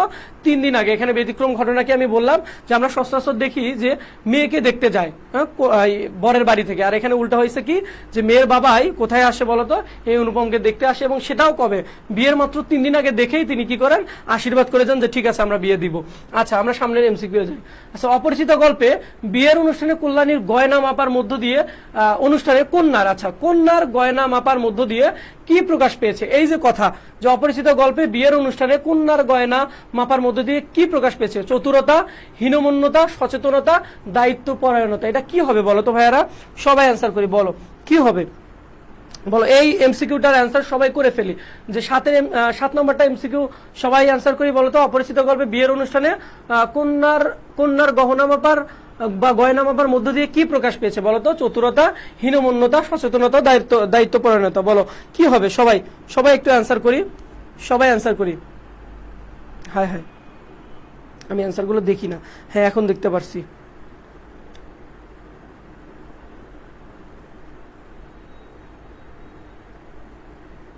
আচ্ছা, এই তো 7। হ্যাঁ 7, হ্যাঁ সবাই 7-এর হচ্ছে কে কে অ্যান্সার করছো? হ্যাঁ, আমি একটু বলি, যে সুব্রত বলছো 7-এর খ, রেতু দাস বলছো 7-এর খ, উর্মি দাস বলছো 7-এর খ, কানিস ফাতিমা বলছো 7-এর খ, আয়েশা বলছো 7-এর খ, তারপরে হচ্ছে ইভা ইসলাম। ইভা, তুমি ক্লাসে জয়েন করছো, তোমাকে স্বাগত ক্লাসে, এবং অনেককে মেনশন করছো, এই জন্য অসংখ্য ধন্যবাদ ইভা তোমাকে। তানিশা ইসলাম তামিমা, হ্যাঁ তুমি বলছো 7-এর খ, মুন্নি বলেছো 7-এর খ, উর্মি দাস বলেছো 7-এর খ, আবার কানিস ফাতিমা বলছো, ওয়াসকুরানি বলছো, হ্যাঁ ঠিক আছে তোমারটা। সবাই অ্যান্সার করি, আমি তোমাদের অ্যান্সার গুলো দেখতে পারি না। আরিয়ান শাহ, আরিয়ান তোমাকে ক্লাসে স্বাগত, তোমাকে প্রথম দেখলাম, তুমি বন্ধুদের একটু মেনশন করো, ভিডিওটা তোমার টাইমলাইনে শেয়ার করে দাও, একটু করো ভাইয়া। রিনা বলছো 7-এর খ, হ্যাঁ ঠিক আছে 7-এর খ, হ্যাঁ সবার অ্যান্সার পাচ্ছি আমি, সবার অ্যান্সার ঠিক আছে। সাহেব মাহমুদ সাগর বলছো 7-এর খ। তাহলে কি হবে বলতো? অপরিচিত গল্পে বিয়ের অনুষ্ঠানে কন্যার গয়না মাপার মধ্য দিয়ে কি প্রকাশ পেয়েছে বলতো? হীনমন্যতা, মানে ছোট মন মানসিকতা। হীনমন্যতা মানে কি? ছোট মনের মানুষ। আচ্ছা, আমরা সামনে যাই। দেখো যে অপরিচিত গল্পে অনুপমের বিয়ে ভেঙে যাওয়ার মূল কারণ কি, মানে এখানে বলেছে যে এই যে অনুপমের বিয়েটা ভেঙে গেল, বিয়ের একদম আসরে একদম ঠিক আগে, এবং তাদেরকে খাওয়া দাওয়া করা হয়েছিল, যে আসেন আপনাদের খাওয়াই দিই। মামা কি বলছিল, যে ঠিক আছে আমরা বিয়ের কাজটা আগে করি, বিয়ের আগে তো খাওয়া যায় না। তো তাদের এটা ধর্মের ব্যাপার, যে বিয়ের আগে তো খাওয়া যাবে না। তিনি বলেছেন না না না, কিছুই হবে না, আসেন আপনাদের খাওয়াই দিই। দেন তাদেরকে খাওয়ানো, এবং তারপরে বলে যে আপনারা চলে যান, আমি বিয়ে দিব না। দেন হচ্ছে তারা কি অনেক স্যাড হয়ে চলে যায়। তাহলে এখানে কি হবে, যে অপরিচিত গল্পে অনুপমের বিয়ে ভেঙে যাওয়ার মূল কারণ কি? কন্যার পিতা গরিব বলে যৌতুক দিতে না পারায়, মামার হীন ব্যবহারে, শম্ভুনাথ বাবুর অনিচ্ছায়। মানে এটা কি হবে অ্যান্সার, সবাই বলো তো কি হবে? এটা আমি জানি যে অনেকেই কনফিউজড হয়ে যাবা, অনেকেই কনফিউজড হয়ে যাবা, অনেকেই কনফিউজড হয়ে যাবা। হ্যাঁ, এই তো বলছো, কে কে বলছো দেখি, কে কে বলছো দেখি, যে কানিস ফাতিমা বলছো 8-এর গ, তারপরে হচ্ছে ওয়াসকুরানি বলছো 8-এর গ, মিষ্টি মুন্নি আক্তার বলছো, হ্যাঁ মুন্নি বলছো 8-এর গ, তারপর হচ্ছে আয়েশা বলছো, উর্মি বলছো, শাইম মাহমুদ সাগর বলছো, হ্যাঁ তামিমা বলছো, ইদ্রিস বলছো, রেহেতু দাস বলছো, হ্যাঁ ওয়াজ করে নিয়ে পাইছি আমি তোমারটা। আর কে কে অ্যান্সার করা বাকি সবাই অ্যান্সার করে ফেলো। শ্রাবণ দে বলছো এবং শেহজাদি, ইসলামের শেহজাদি, হ্যাঁ তোমরা 8 বলেছো, হ্যাঁ ঠিক আছে তোমাদের অ্যান্সার, তোমাদের অ্যান্সার ঠিক আছে। হ্যাঁ নাদিরা বলছো, এই তো স্বর্ণা আবার চলে আসছো লাইভে, এই তো ঠিক আছে। 8 হচ্ছে গ, এই তো ঠিক আছে। তাহলে আমাদের কি হবে বলতো, যে অপরিচিত গল্পে অনুপমের বিয়ে ভেঙে যাওয়ার মূল কারণ হচ্ছে মামার হীন ব্যবহার। আসলে তিনি একটা নিচু মন মানসিকতার পরিচয় দিয়েছেন। সেটা কি বলতো, যে বিয়ের আসলে তিনি স্যাকরাকে সাথে করে নিয়ে গেছিলেন, যিনি আসলে কি করেছেন বলতো, যিনি আসলে এই গহনাটা কি করতে বলতো, পরীক্ষা করতে, যে আদৌ কতটুকু আছে, পরিমাণে ঠিক আছে কিনা, বা গহনাটা খাঁটি কিনা। এবং স্যাকরা কি বলেছিলেন বলতো, গহনাটা আমরা জানি যে এক জোড়া বালা তাকে দেওয়া হয়েছিল, এবং বালাটার আকৃতি কেমন ছিল, মকর মুখ, মকর মানে হচ্ছে কুমির আকৃতির মতো, আমরা জানি যে কুমিরের মুখ আকৃতি, তো কুমিরের মুখ আকৃতির মতো বালা এক জোড়া ছিল। তো এই বালাটা এই স্যাকরা পরীক্ষা করার পর কি বলেছিল, পরীক্ষা করার পর বলেছিল যে এটা হচ্ছে বিলেতি মাল, ইহা বিলেতি মাল। বিলেতি মানে কি, ওই যে ইংল্যান্ডের, তার মানে ইহাতে সোনা হচ্ছে শতভাগ, তার মানে সোনাটা খাঁটি, বুঝতে পারছো। দেন শম্ভুনা সেন একটা ইয়ারিং দিয়েছিল স্যাকরাকে, যে এটা পরীক্ষা করো, তো দেন সে পরীক্ষা করে বলছে যে এটা হচ্ছে, এখানে কি আছে, এখানে হচ্ছে সোনার ভাগটা তেমন নাই, মানে সোনা তেমন নাই। এই ইয়ারিংটা হচ্ছে মামা হচ্ছে কল্যাণীকে দিয়েছিল, বা মামারা বা অনুপমেরা দিয়েছিল কল্যাণীকে আশীর্বাদের সময়। তাহলে এই ইয়ারিং এ কি ছিল না, সোনার ভাগটা তেমন ছিল না, বা সোনাটা তেমন ছিল না।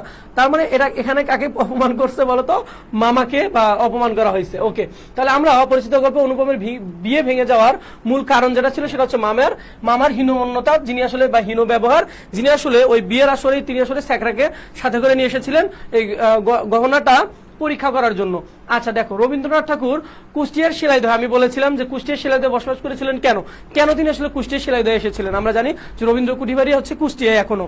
আচ্ছা সেখানে অনেকেই যায়, তোমরা জানো যে রবীন্দ্রনাথ ঠাকুর কুষ্টিয়ার শিলাইদহে বসবাস করেছিলেন কেন, সাহিত্য সাধনার জন্য, জমিদারি দেখাশোনার জন্য, প্রকৃতির কাছে থাকার জন্য, মানুষের কাছাকাছি থাকার জন্য। আমরা সবাই অ্যান্সারটা করে ফেলি আমরা। হ্যাঁ হ্যাঁ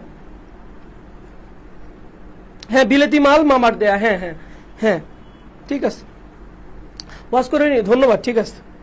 ইবা বলছো 9 খ, মুন্নি বলছো 9 খ, আয়েশা বলছো 9 খ, সাইম মাহমুদ সাগর বলছো, স্বর্ণা বলছো হ্যাঁ বিলেতি মাল হচ্ছে, হ্যাঁ ঠিক আছে ওইটা পাইছি আমি, হ্যাঁ জমিদারি দেখাশোনার জন্য। এই তো কানিস ফাতিমা বলছো, উর্মি বলছো, হ্যাঁ হ্যাঁ এই তো সবাই বলতে পারছো যে রবীন্দ্রনাথ ঠাকুর কুষ্টিয়া শিলাইদহে বসবাস করেছিলেন কেন, তার বাপ দাদার জমিদারি ছিল, তার বাবার এবং দাদার জমিদারি ছিল এই কুষ্টিয়া শিলাইদহে।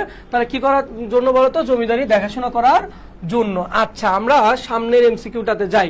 দেখো রবীন্দ্রনাথ ঠাকুর 20 শতকে যেসব ছোটগল্প লিখেছেন সেখানে কি প্রাধান্য পেয়েছে বলতো, প্রকৃতি, ভাব কল্পনা, বিরহ, বাস্তবতা, বলো কি প্রকাশ পেয়েছে বলতো, প্রকৃতি, ভাব কল্পনা, বিরহ, বাস্তবতা। এই প্রশ্নটা অনেক বেশি আসছিল তোমরা। হ্যাঁ শ্রাবণে তোমার অ্যান্সারটা পেয়েছি আমি, ভুল করে চলে গেছে। আচ্ছা কোনো সমস্যা নেই নাদিরা, কোনো সমস্যা নেই নাদিরা, কোনো সমস্যা নেই নাদিরা, কোনো সমস্যা নাই, অ্যান্সার করি আমরা। হ্যাঁ বাস্তবতা, হ্যাঁ ডি, ইসলামের শেহজাদি ডি। স্বর্ণা বলেছো বাস্তবতা, বাস্তবতা। তামিমা বলেছো বাস্তবতা, হ্যাঁ ওয়াজ করিনি বলছো বাস্তবতা, হ্যাঁ খালিস ফাতিমা বলছো বাস্তবতা। হ্যাঁ সবার অ্যান্সার পাচ্ছি আমি, সবাই অ্যান্সার করো, সবার অ্যান্সার পাচ্ছি, হ্যাঁ সবাই অ্যান্সার করি।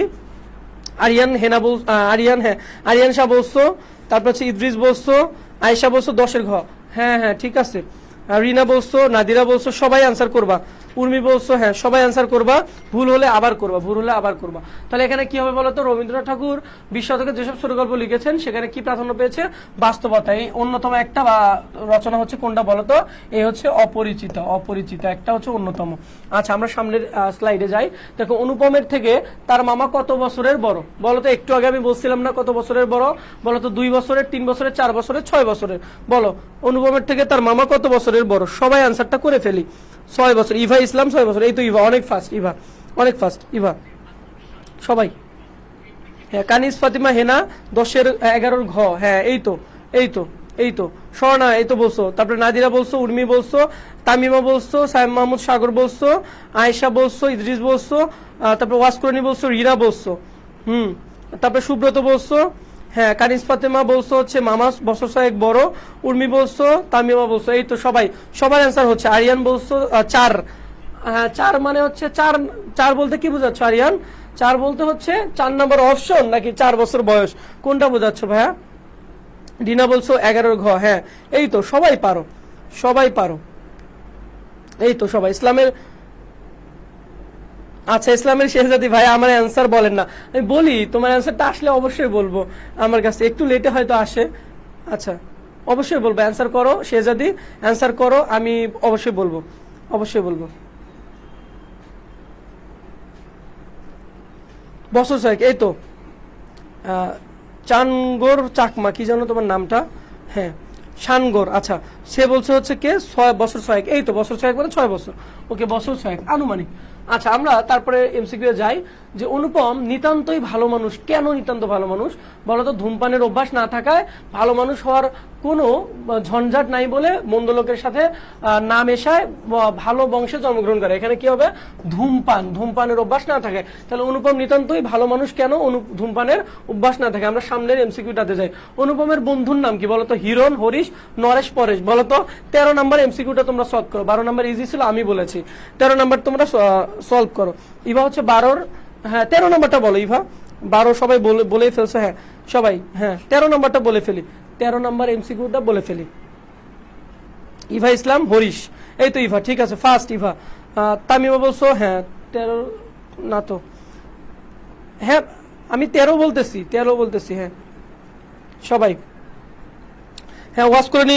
আরিয়ান বলছো 13, 2 হরিশ, হ্যাঁ তারপরে সাইম মাহমুদ সাগর বলছো, আয়েশা হোসাইন বলছো, রিনা খান বলছো, ইভা বলছো, ইদ্রিস বলছো, সুব্রত বলছো, নাদিরা বলছো, তামিমা বলছো, শানগর চাকমা বলছো, উর্মি বলছো, সুব্রত বলছো, এই তো সবাই বলতেছো, সবাই বলতেছো। হ্যাঁ বন্ধু হরিশ, এই তো কানিস ফাতিমা আরো ফাস্ট, আরো ফাস্ট, এই তো, এই তো সবাই, এই তো সবাই, সবার অ্যান্সার হচ্ছে, সবার অ্যান্সার হচ্ছে। আমি ওয়াজ করে নি, তোমার অ্যান্সার পড়েছি, এই তো সাবাস। তাহলে কি হবে এখানে? অনুপমের বন্ধুর নাম হচ্ছে হরিশ। আমরা যে এমসিকিউ গুলো সলভ করতেছি এগুলো বোর্ডে বারবার আসছে এবং বিভিন্ন অ্যাডমিশন পরীক্ষায় বারবার আসছে। তার মানে আমরা একই সাথে দুইটা ফোকাস করে পড়তেছি এবং তোমাদের পরীক্ষায় কমন আসবে। আমরা প্রাসঙ্গিক আলোচনাগুলো করতেছি, এই আলোচনাগুলো থেকে যারা মনোযোগ সহকারে শুনতেছো তাদের কাজে আসবে, ইনশাআল্লাহ কাজে আসবে। আচ্ছা আমরা সামনের স্লাইডে যাই। দেখো হরিশ কোথায় কাজ করে? হরিশ কোথায় কাজ করে বলো তো? হরিশ হচ্ছে মালদহে কাজ করে, বীরভূমে কাজ করে, কানপুরে, ভোজপুরে। বলো কোথায়? এগুলো হচ্ছে ইন্ডিয়ার এক একটা স্টেটের অনেকগুলো হচ্ছে জায়গার নাম। বলো বলো ভাই 12 হবে 100%। 12 তো কবেই বলছো, কখন বলছো বলো? আমরা পরেরটা, হ্যাঁ কানপুরে। ইভা বলছো কানপুরে, এই তো সাবাস ইভা, সাবাস। ইসলামের শেহজাদি বলছো 14C, এই তো ঠিক আছে ইসলামের শেহজাদি। কানিস ফাতেমা বলছো, হ্যাঁ ঠিক আছে। উর্মি বলছো ঠিক আছে, ওয়াসকরণী বলছো ঠিক আছে, রিনা বলছো ঠিক আছে, তারপরে হচ্ছে তামিমা বলছো, আয়েশা বলছো, সুব্রত বলছো, নাদিরা বলছো, আরিয়ান বলছো, ইদ্রিস বলছো, সাইম মাহমুদ সাগর বলছো, সবার অ্যান্সার ঠিক আছে, সবার অ্যান্সার ঠিক আছে। তারপরে নাদিরা বলতেছো, রেহেতু দাস বলছো, রেহেতু দাস আমি মাঝখানে তোমার অ্যান্সার দেখলাম না, একটু অ্যান্সারগুলো দিবা, অ্যান্সারগুলো দিবা, তাহলে একদম মুখস্থ হয়ে যাবে, একদম মুখস্থ হয়ে যাবে। আচ্ছা সবাই অ্যান্সারগুলো দিবা, তাহলে কি হবে বলো তো? এটা কি হবে? কানপুরে হবে। ওকে দেখো যে হরিশ কোথায় কাজ করে? মালদহে, বীরভূমে, কানপুরে, ভোজপুরে। তাহলে কি হবে বলতো? কানপুরে। ওকে আচ্ছা আমরা পরের এমসিকিউটাতে যাই যে হরিশ কোন বিষয়ে অদ্বিতীয় ছিল? আসর জমাতে। এটা আমি বলবো না, এটা হচ্ছে আসলে এমসিকিউটা চলে আসছে। ওকে হরিশ কোন বিষয়ে অদ্বিতীয় ছিল? আসর জমাতে। হরিশ হচ্ছে এই অনুপমের বন্ধু যে আসর জমাতে অদ্বিতীয়, মানে আসর জমাতে অনেকে আছে না যে অনেক বেশি গল্প করতে জানে, আসর জমাতে অদ্বিতীয়। তারপরেরটা দেখি, বরের হাট মহার্ঘ কেন? এই যে প্রশ্নটা খুবই গুরুত্বপূর্ণ এবং অনেকবার আসছিল। বরের হাট মহার্ঘ কেন? যোগ্য বরের অভাবে, যৌতুকের কারণে, স্থানকাল পাত্রের বাছবিচারে, নাকি মেয়ের বয়সের কারণে? আসলে বরের হাট মহার্ঘ কেন বলো তো সবাই? এই প্রশ্নটার অ্যান্সার বলো। বর্তমানে কিন্তু এটা খুবই চলতেছে, ট্রেন্ডিং ব্যাপার। এটা নিয়ে দুইটা কথা বলবো তোমাদের, তোমরা সবাই বলো যে হ্যাঁ 16 নাম্বার কি? বরের হাট মহার্ঘ কি? বর মানে হচ্ছে পাত্র, আমরা বলি পাত্র, হ্যাঁ বর মানে হচ্ছে পাত্র, বরের হাট মানে পাত্রর হাট, হ্যাঁ পাত্রর হাট বাজার, এসব দেখি পাত্রের হাট বাজার। বলো যোগ্য বরের অভাবে, যৌতুকের কারণে, স্থানকাল পাত্রের বাছবিচারে, মেয়ের। হ্যাঁ তোমরা সবাই অ্যান্সার করছো দেখি।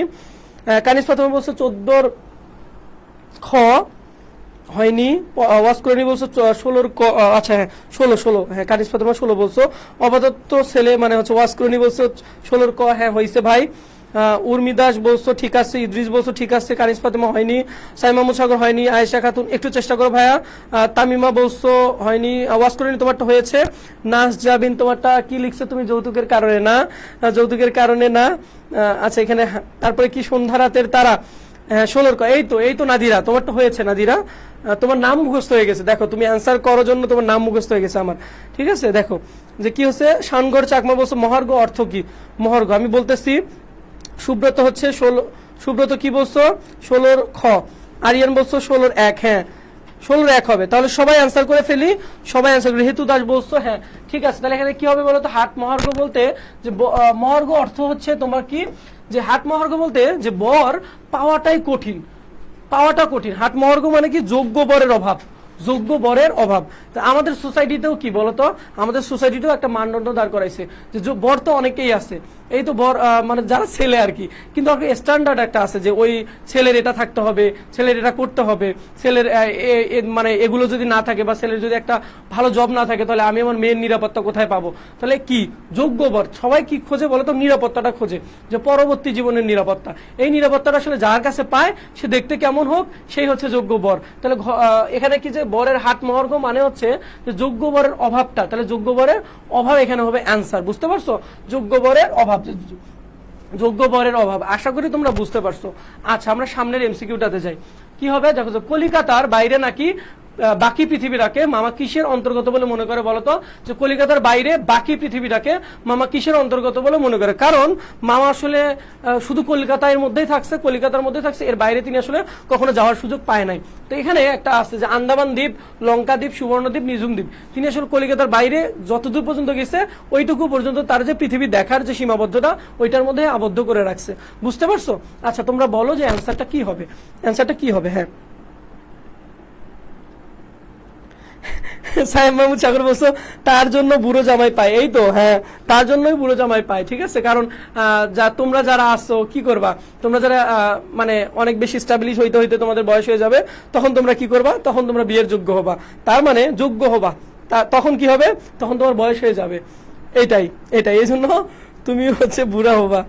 আচ্ছা হ্যাঁ স্যার প্রতিদিন কি ক্লাস করানো, হ্যাঁ সুব্রত প্রতিদিন ক্লাস পাবা, ইংলিশ ক্লাস আছে একদম ফাটাফাটি ক্লাস, তারপরে হচ্ছে বাংলা ক্লাস হয়, বাংলা দ্বিতীয় ক্লাস হয়, ঠিক আছে, বাংলার জন্য আমি আছি, তোমাদের মুসাফির জাহাদ ভাইয়া আছে, হ্যাঁ তা অনেক ভালো ক্লাস হবে ইনশাল্লাহ। প্রতিদিন তোমাদের আমাদের পেজে থাকবা, তোমরা রুটিনগুলো পেয়ে যাবা।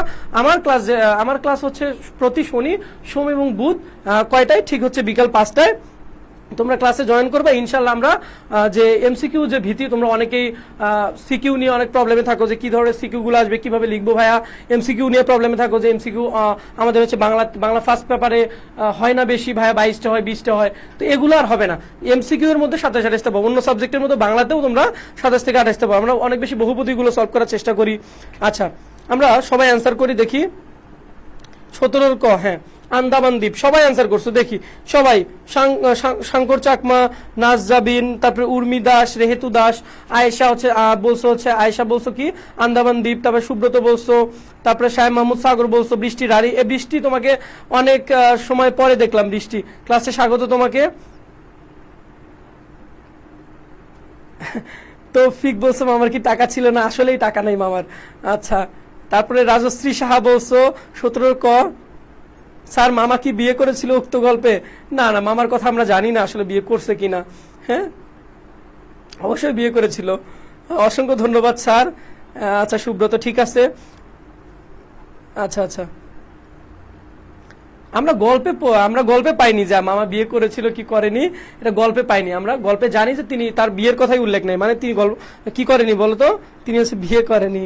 আচ্ছা আচ্ছা সবাই অ্যান্সার করছো দেখি, সবাই অ্যান্সার করে ফেলছো, আচ্ছা সবাই অ্যান্সার করে ফেলছো, কি হবে কলিকাতার বাইরে বাকির পৃথিবীটাকে মামা কিসের অন্তর্গত বলে মনে করে, আন্দামান দ্বীপ, কারণ তিনি আসলে বিশেষ কাজে আন্দামান পর্যন্ত গিয়েছিলেন, এরপরে তিনি আর যায় নাই, মানে এক কথায় তিনি মনে করে যে এইটা তার হচ্ছে দৃষ্টিসীমার ভিতরে, এর বাইরে যেহেতু যায় নাই, এই বাইরের পৃথিবী যেহেতু তিনি দেখেন নাই, সুতরাং এইটাই হচ্ছে তার হচ্ছে দৃষ্টিসীমাকে আবদ্ধ করে রাখা, তিনি এর বাইরে যায় নাই। ওকে আমরা সামনের এমসিকিউটাতে যাই, যে অপরিচিতা গল্পের কথকের মনের মধ্যে কি ইচ্ছা ছিল বলতো, কানপুরে যাওয়ার, কোনর গবর ঘুরে আসার অথবা যৌতুক ছাড়া বিয়ে করার, লুকিয়ে বিয়ে করার। বলতো কি হবে, কোথায় যাওয়ার ইচ্ছা ছিল?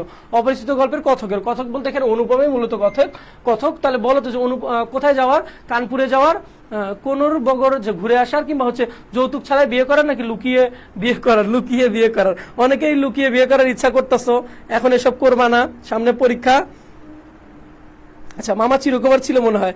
হ্যাঁ ফাতিমা, মামা চিরকুমার ছিল, মামা কুমার ছিল, ভাগনাকে বিয়ে করাচ্ছিল। আচ্ছা,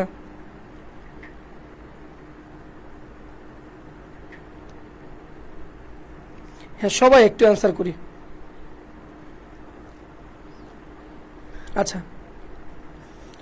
ভাইয়া, আমার নামের উচ্চারণ হবে শঙ্কর হবে। হ্যাঁ, তোমার ইংলিশ তো, নামের বানান যেভাবে ইচ্ছা লিখতে পারো, কিন্তু আসলে উচ্চারণ তো এদিকে শঙ্কর। আচ্ছা শঙ্কর, ঠিক আছে।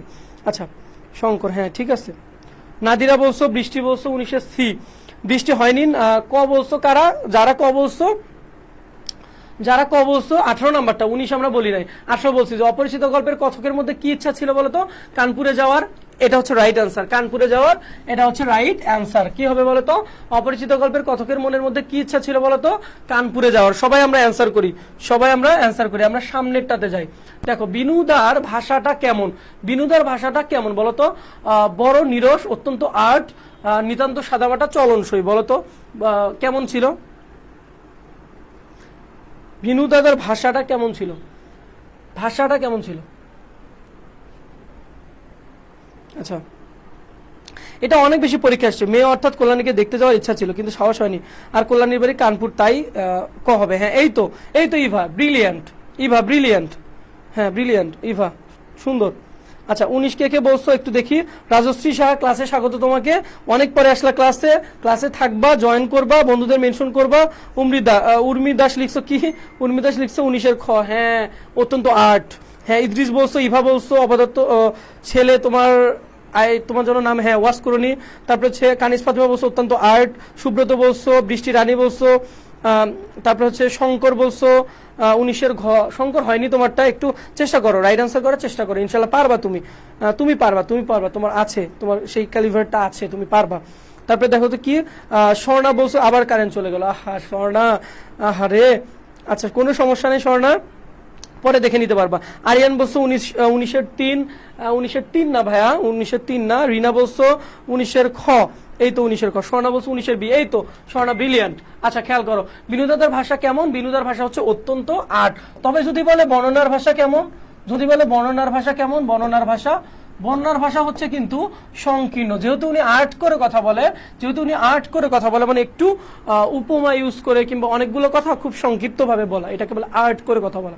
তাহলে যেহেতু আর্ট করে কথা বলতেছে, তাহলে ওনার বর্ণনার ভাষা কি হবে? সংকীর্ণ। বর্ণনার ভাষা কি বলতো? সংকীর্ণ। ওনার বর্ণনার ভাষা কি বলতো? সংকীর্ণ। বিনোদাদার ভাষাটা কেমন? অত্যন্ত আর্ট, বা আর্ট শুধু আর্ট। দেন হচ্ছে বর্ণনার ভাষাটা কেমন? বর্ণনার ভাষাটা হচ্ছে অত্যন্ত সংকীর্ণ। এখন আশা করি যে এই দুইটা নিয়ে কনফিউশন হয়, আজকের পর থেকে কনফিউশনটা থাকবে না। আমরা সামনের দিকে যাই। খেয়াল করো যে বিনু দাদা ফিরে এসে মেয়ে সম্পর্কে কি বললেন? যে মেয়ে চমৎকার, সুন্দরী, মেয়েটা খুবই মিষ্টি, খাঁটি সোনা বটে, হীরের টুকরো বটে। কারণ বিনু দাদা কোথায় গিয়েছিলেন? মেয়েকে দেখতে গিয়েছিলেন। কল্যাণীকে দেখতে গিয়েছিলেন। তাহলে তিনি ফিরে এসে কি বলেছিলেন? মেয়ে চমৎকার, মেয়েটা হচ্ছে খুবই মিষ্টি, খাঁটি সোনা বটে, হীরের টুকরো একটা। আমরা একটু আগে হচ্ছে এটা আলোচনা করছি, তোমরা সবাই আনসার করো। এটা হবে হচ্ছে কি বলতো? খাঁটি সোনা বটে। ওকে, তিনি ফিরে এসে কি বলেছিলেন? খাঁটি সোনা বটে। আচ্ছা সবাই আনসার করতেছো কি? কারা আনসার করতেছো? ফাতিমা, বৃষ্টি, খাঁটি সোনা বটে, স্বর্ণা বলছো, ইদ্রিস বলছো, তারপর হচ্ছে কে বলছো? সানাউল্লাহ আহমেদ। সানাউল্লাহ তুমি ক্লাসে লেটে জয়েন করছো। শঙ্কর বলছো তুমি ক্লাসে একটু আর্লি জয়েন করবা। আচ্ছা এমডি মুস্তাকিন হোসেন, আজকে ফার্স্ট ক্লাস। এই তো মুস্তাকিন, তোমাকে ক্লাসে স্বাগত। তুমি অবশ্যই আমাদের সাথে থাকবা। হ্যাঁ, প্রতিদিন আমাদের ক্লাস আছে, তুমি একটু পেজের সাথে থাকবা, ক্লাসের আপডেট পেয়ে যাবা ইনশাআল্লাহ। তুমি আমাদের সাথে থাকো, রয়্যাল এডুকেশনের সাথে থাকো, ইনশাআল্লাহ ভালো কিছু হবে। ভাই আমার নাম হেনা। আচ্ছা তোমাকে আমি ফাতিমা বলতেছি, শুধু হেনা বলবো? নিকনেম বলবো? আচ্ছা ঠিক আছে, হ্যাঁ ঠিক আছে হেনা, খুবই সুন্দর নাম হেনা, ঠিক আছে। আচ্ছা আমরা তাহলে এটা কি বলবো বলো তো, খাঁটি সোনা বটে। আমরা পরে এমসিকিউ আসলে নাই, আমরা মূলত কি সলভ করে ফেললাম বলো তো। আমরা প্রথমে হচ্ছে পদ্য পড়ে ফেলেছি তাহারই পরে মনে, যেটা সুফিয়া কামালের, এবং যেটা আমরা অনেকগুলো আলোচনা করেছি, তোমাদের ক নাম্বারের সাজেশন, খ নাম্বারের সাজেশন, তারপরে গ এবং ঘতে কি ধরনের প্রশ্নগুলো আসে, কিভাবে লিখতে হবে উদ্দীপকের সাথে সম্পর্ক করে, সেগুলো আমি বলে দিয়েছি। তারপরে আমরা গুরুত্বপূর্ণ 20টা এমসিকিউ সলভ করেছি। তারপরে আমরা কি করলাম বলতো, তারপরে আমরা হচ্ছে অপরিচিত গল্পটা পড়লাম, এবং অপরিচিত গল্পটার মধ্যে আমরা কি ধরনের ক নাম্বার প্রশ্ন আসে, খ নাম্বার প্রশ্ন আসে, এবং সৃজনশীল টাইপের কেমন প্রশ্ন আসে, আমরা কিন্তু সেগুলো আমরা আলোচনা করেছি। তারপরে আমরা খুবই গুরুত্বপূর্ণ আমরা 20টা এমসিকিউ পড়েছি। শুধু 20টা বললে ভুল হবে, আমরা 20টা এমসিকিউ পড়ার মাধ্যমে আমরা মূলত পুরো অধ্যায়টা, পুরো বইটাকে আমরা কি করেছি, পুরো গল্পটাকে আমরা কি করেছি, আমরা পূর্ণ আলোচনাটা করে ফেলেছি। আশা করি তোমরা ক্লাস থেকে অনেক বেশি উপকৃত হয়েছো। তোমরা ক্লাসে যারা ছিলা তোমরা অনেক কিছু শিখেছো আমি মনে করি। তোমরা হচ্ছে বাসায় যদি আরেকটু পড়ো ইনশাল্লাহ অনেক ভালো করতে পারবা। তোমাদের জন্য অনেক অনেক শুভকামনা থাকবে। তোমরা আমার ক্লাসে অবশ্যই জয়েন করবে, এবং ইংলিশ যে ক্লাস হয় সেখানে আরো সুপার ফাটাফাটি ক্লাস তোমরা পাবা। এবং তোমরা যারা চেষ্টা করো, তোমরা যারা ভাবো যে আমরা হচ্ছে বিশ্ববিদ্যালয়ে ভর্তি হব, তোমাদের মনের মধ্যে যাদের লালিত স্বপ্ন আছে, তোমাদের এই লালিত স্বপ্নের সারথি হওয়ার জন্য আমরা রয়্যাল এডুকেশন পরিবার আছি তোমাদের সাথে। তোমরা অবশ্যই আমাদের রয়্যাল এডুকেশনের সাথে থাকবা, এবং আমাদের বিশ্ববিদ্যালয়ের স্বপ্নের সারথি হওয়ার জন্য আমাদের যে কোর্স আছে সেখানে তোমরা এনরোল করবা। এবং আজকে 7টায়, ঠিক 7:15 তোমাদের কি আছে বলো তো, এনামুল ভাইয়ের ইংলিশ ক্লাস আছে। তোমরা অবশ্যই, তোমাদের সাথে আমিও ক্লাস করি, আমার সময় থাকলে ক্লাস করি, ভাই অনেক সুন্দর করে ক্লাস নেয়। তোমরা অবশ্যই ক্লাসে জয়েন করবা, এবং তোমাদের যে ইংলিশের রিটেন এটাও তোমরা পেয়ে যাবা। এবং বাংলার যে ক্লাসের কথা, এটা নিয়ে তোমাদের টেনশন করারই কোনো কারণ নাই। তোমাদের মুসাফিজ রাহাত ভাইয়া আছে, তোমাদের লিওন ভাইয়া আছে, সুতরাং বাংলা নিয়ে ভয়ের কিছু নাই। প্রতি শনি, সোম এবং বুধবারে ঠিক বিকেল 5টায় তোমাদের সাথে আমি থাকছি, তোমাদের লিওন ভাইয়া। অবশ্যই গুরুত্বপূর্ণ কিছু এমসিকিউ এবং হচ্ছে গুরুত্বপূর্ণ কিছু সৃজনশীল টাইপের সাজেশন নিয়ে আমি তোমাদের সাথে থাকবো। সবাইকে অসংখ্য ধন্যবাদ ক্লাসে জয়েন করার জন্য। সবাই ইনশাল্লাহ থাকবা। সবাইকে আসসালামু আলাইকুম। সবার সুস্বাস্থ্য কামনা করছি।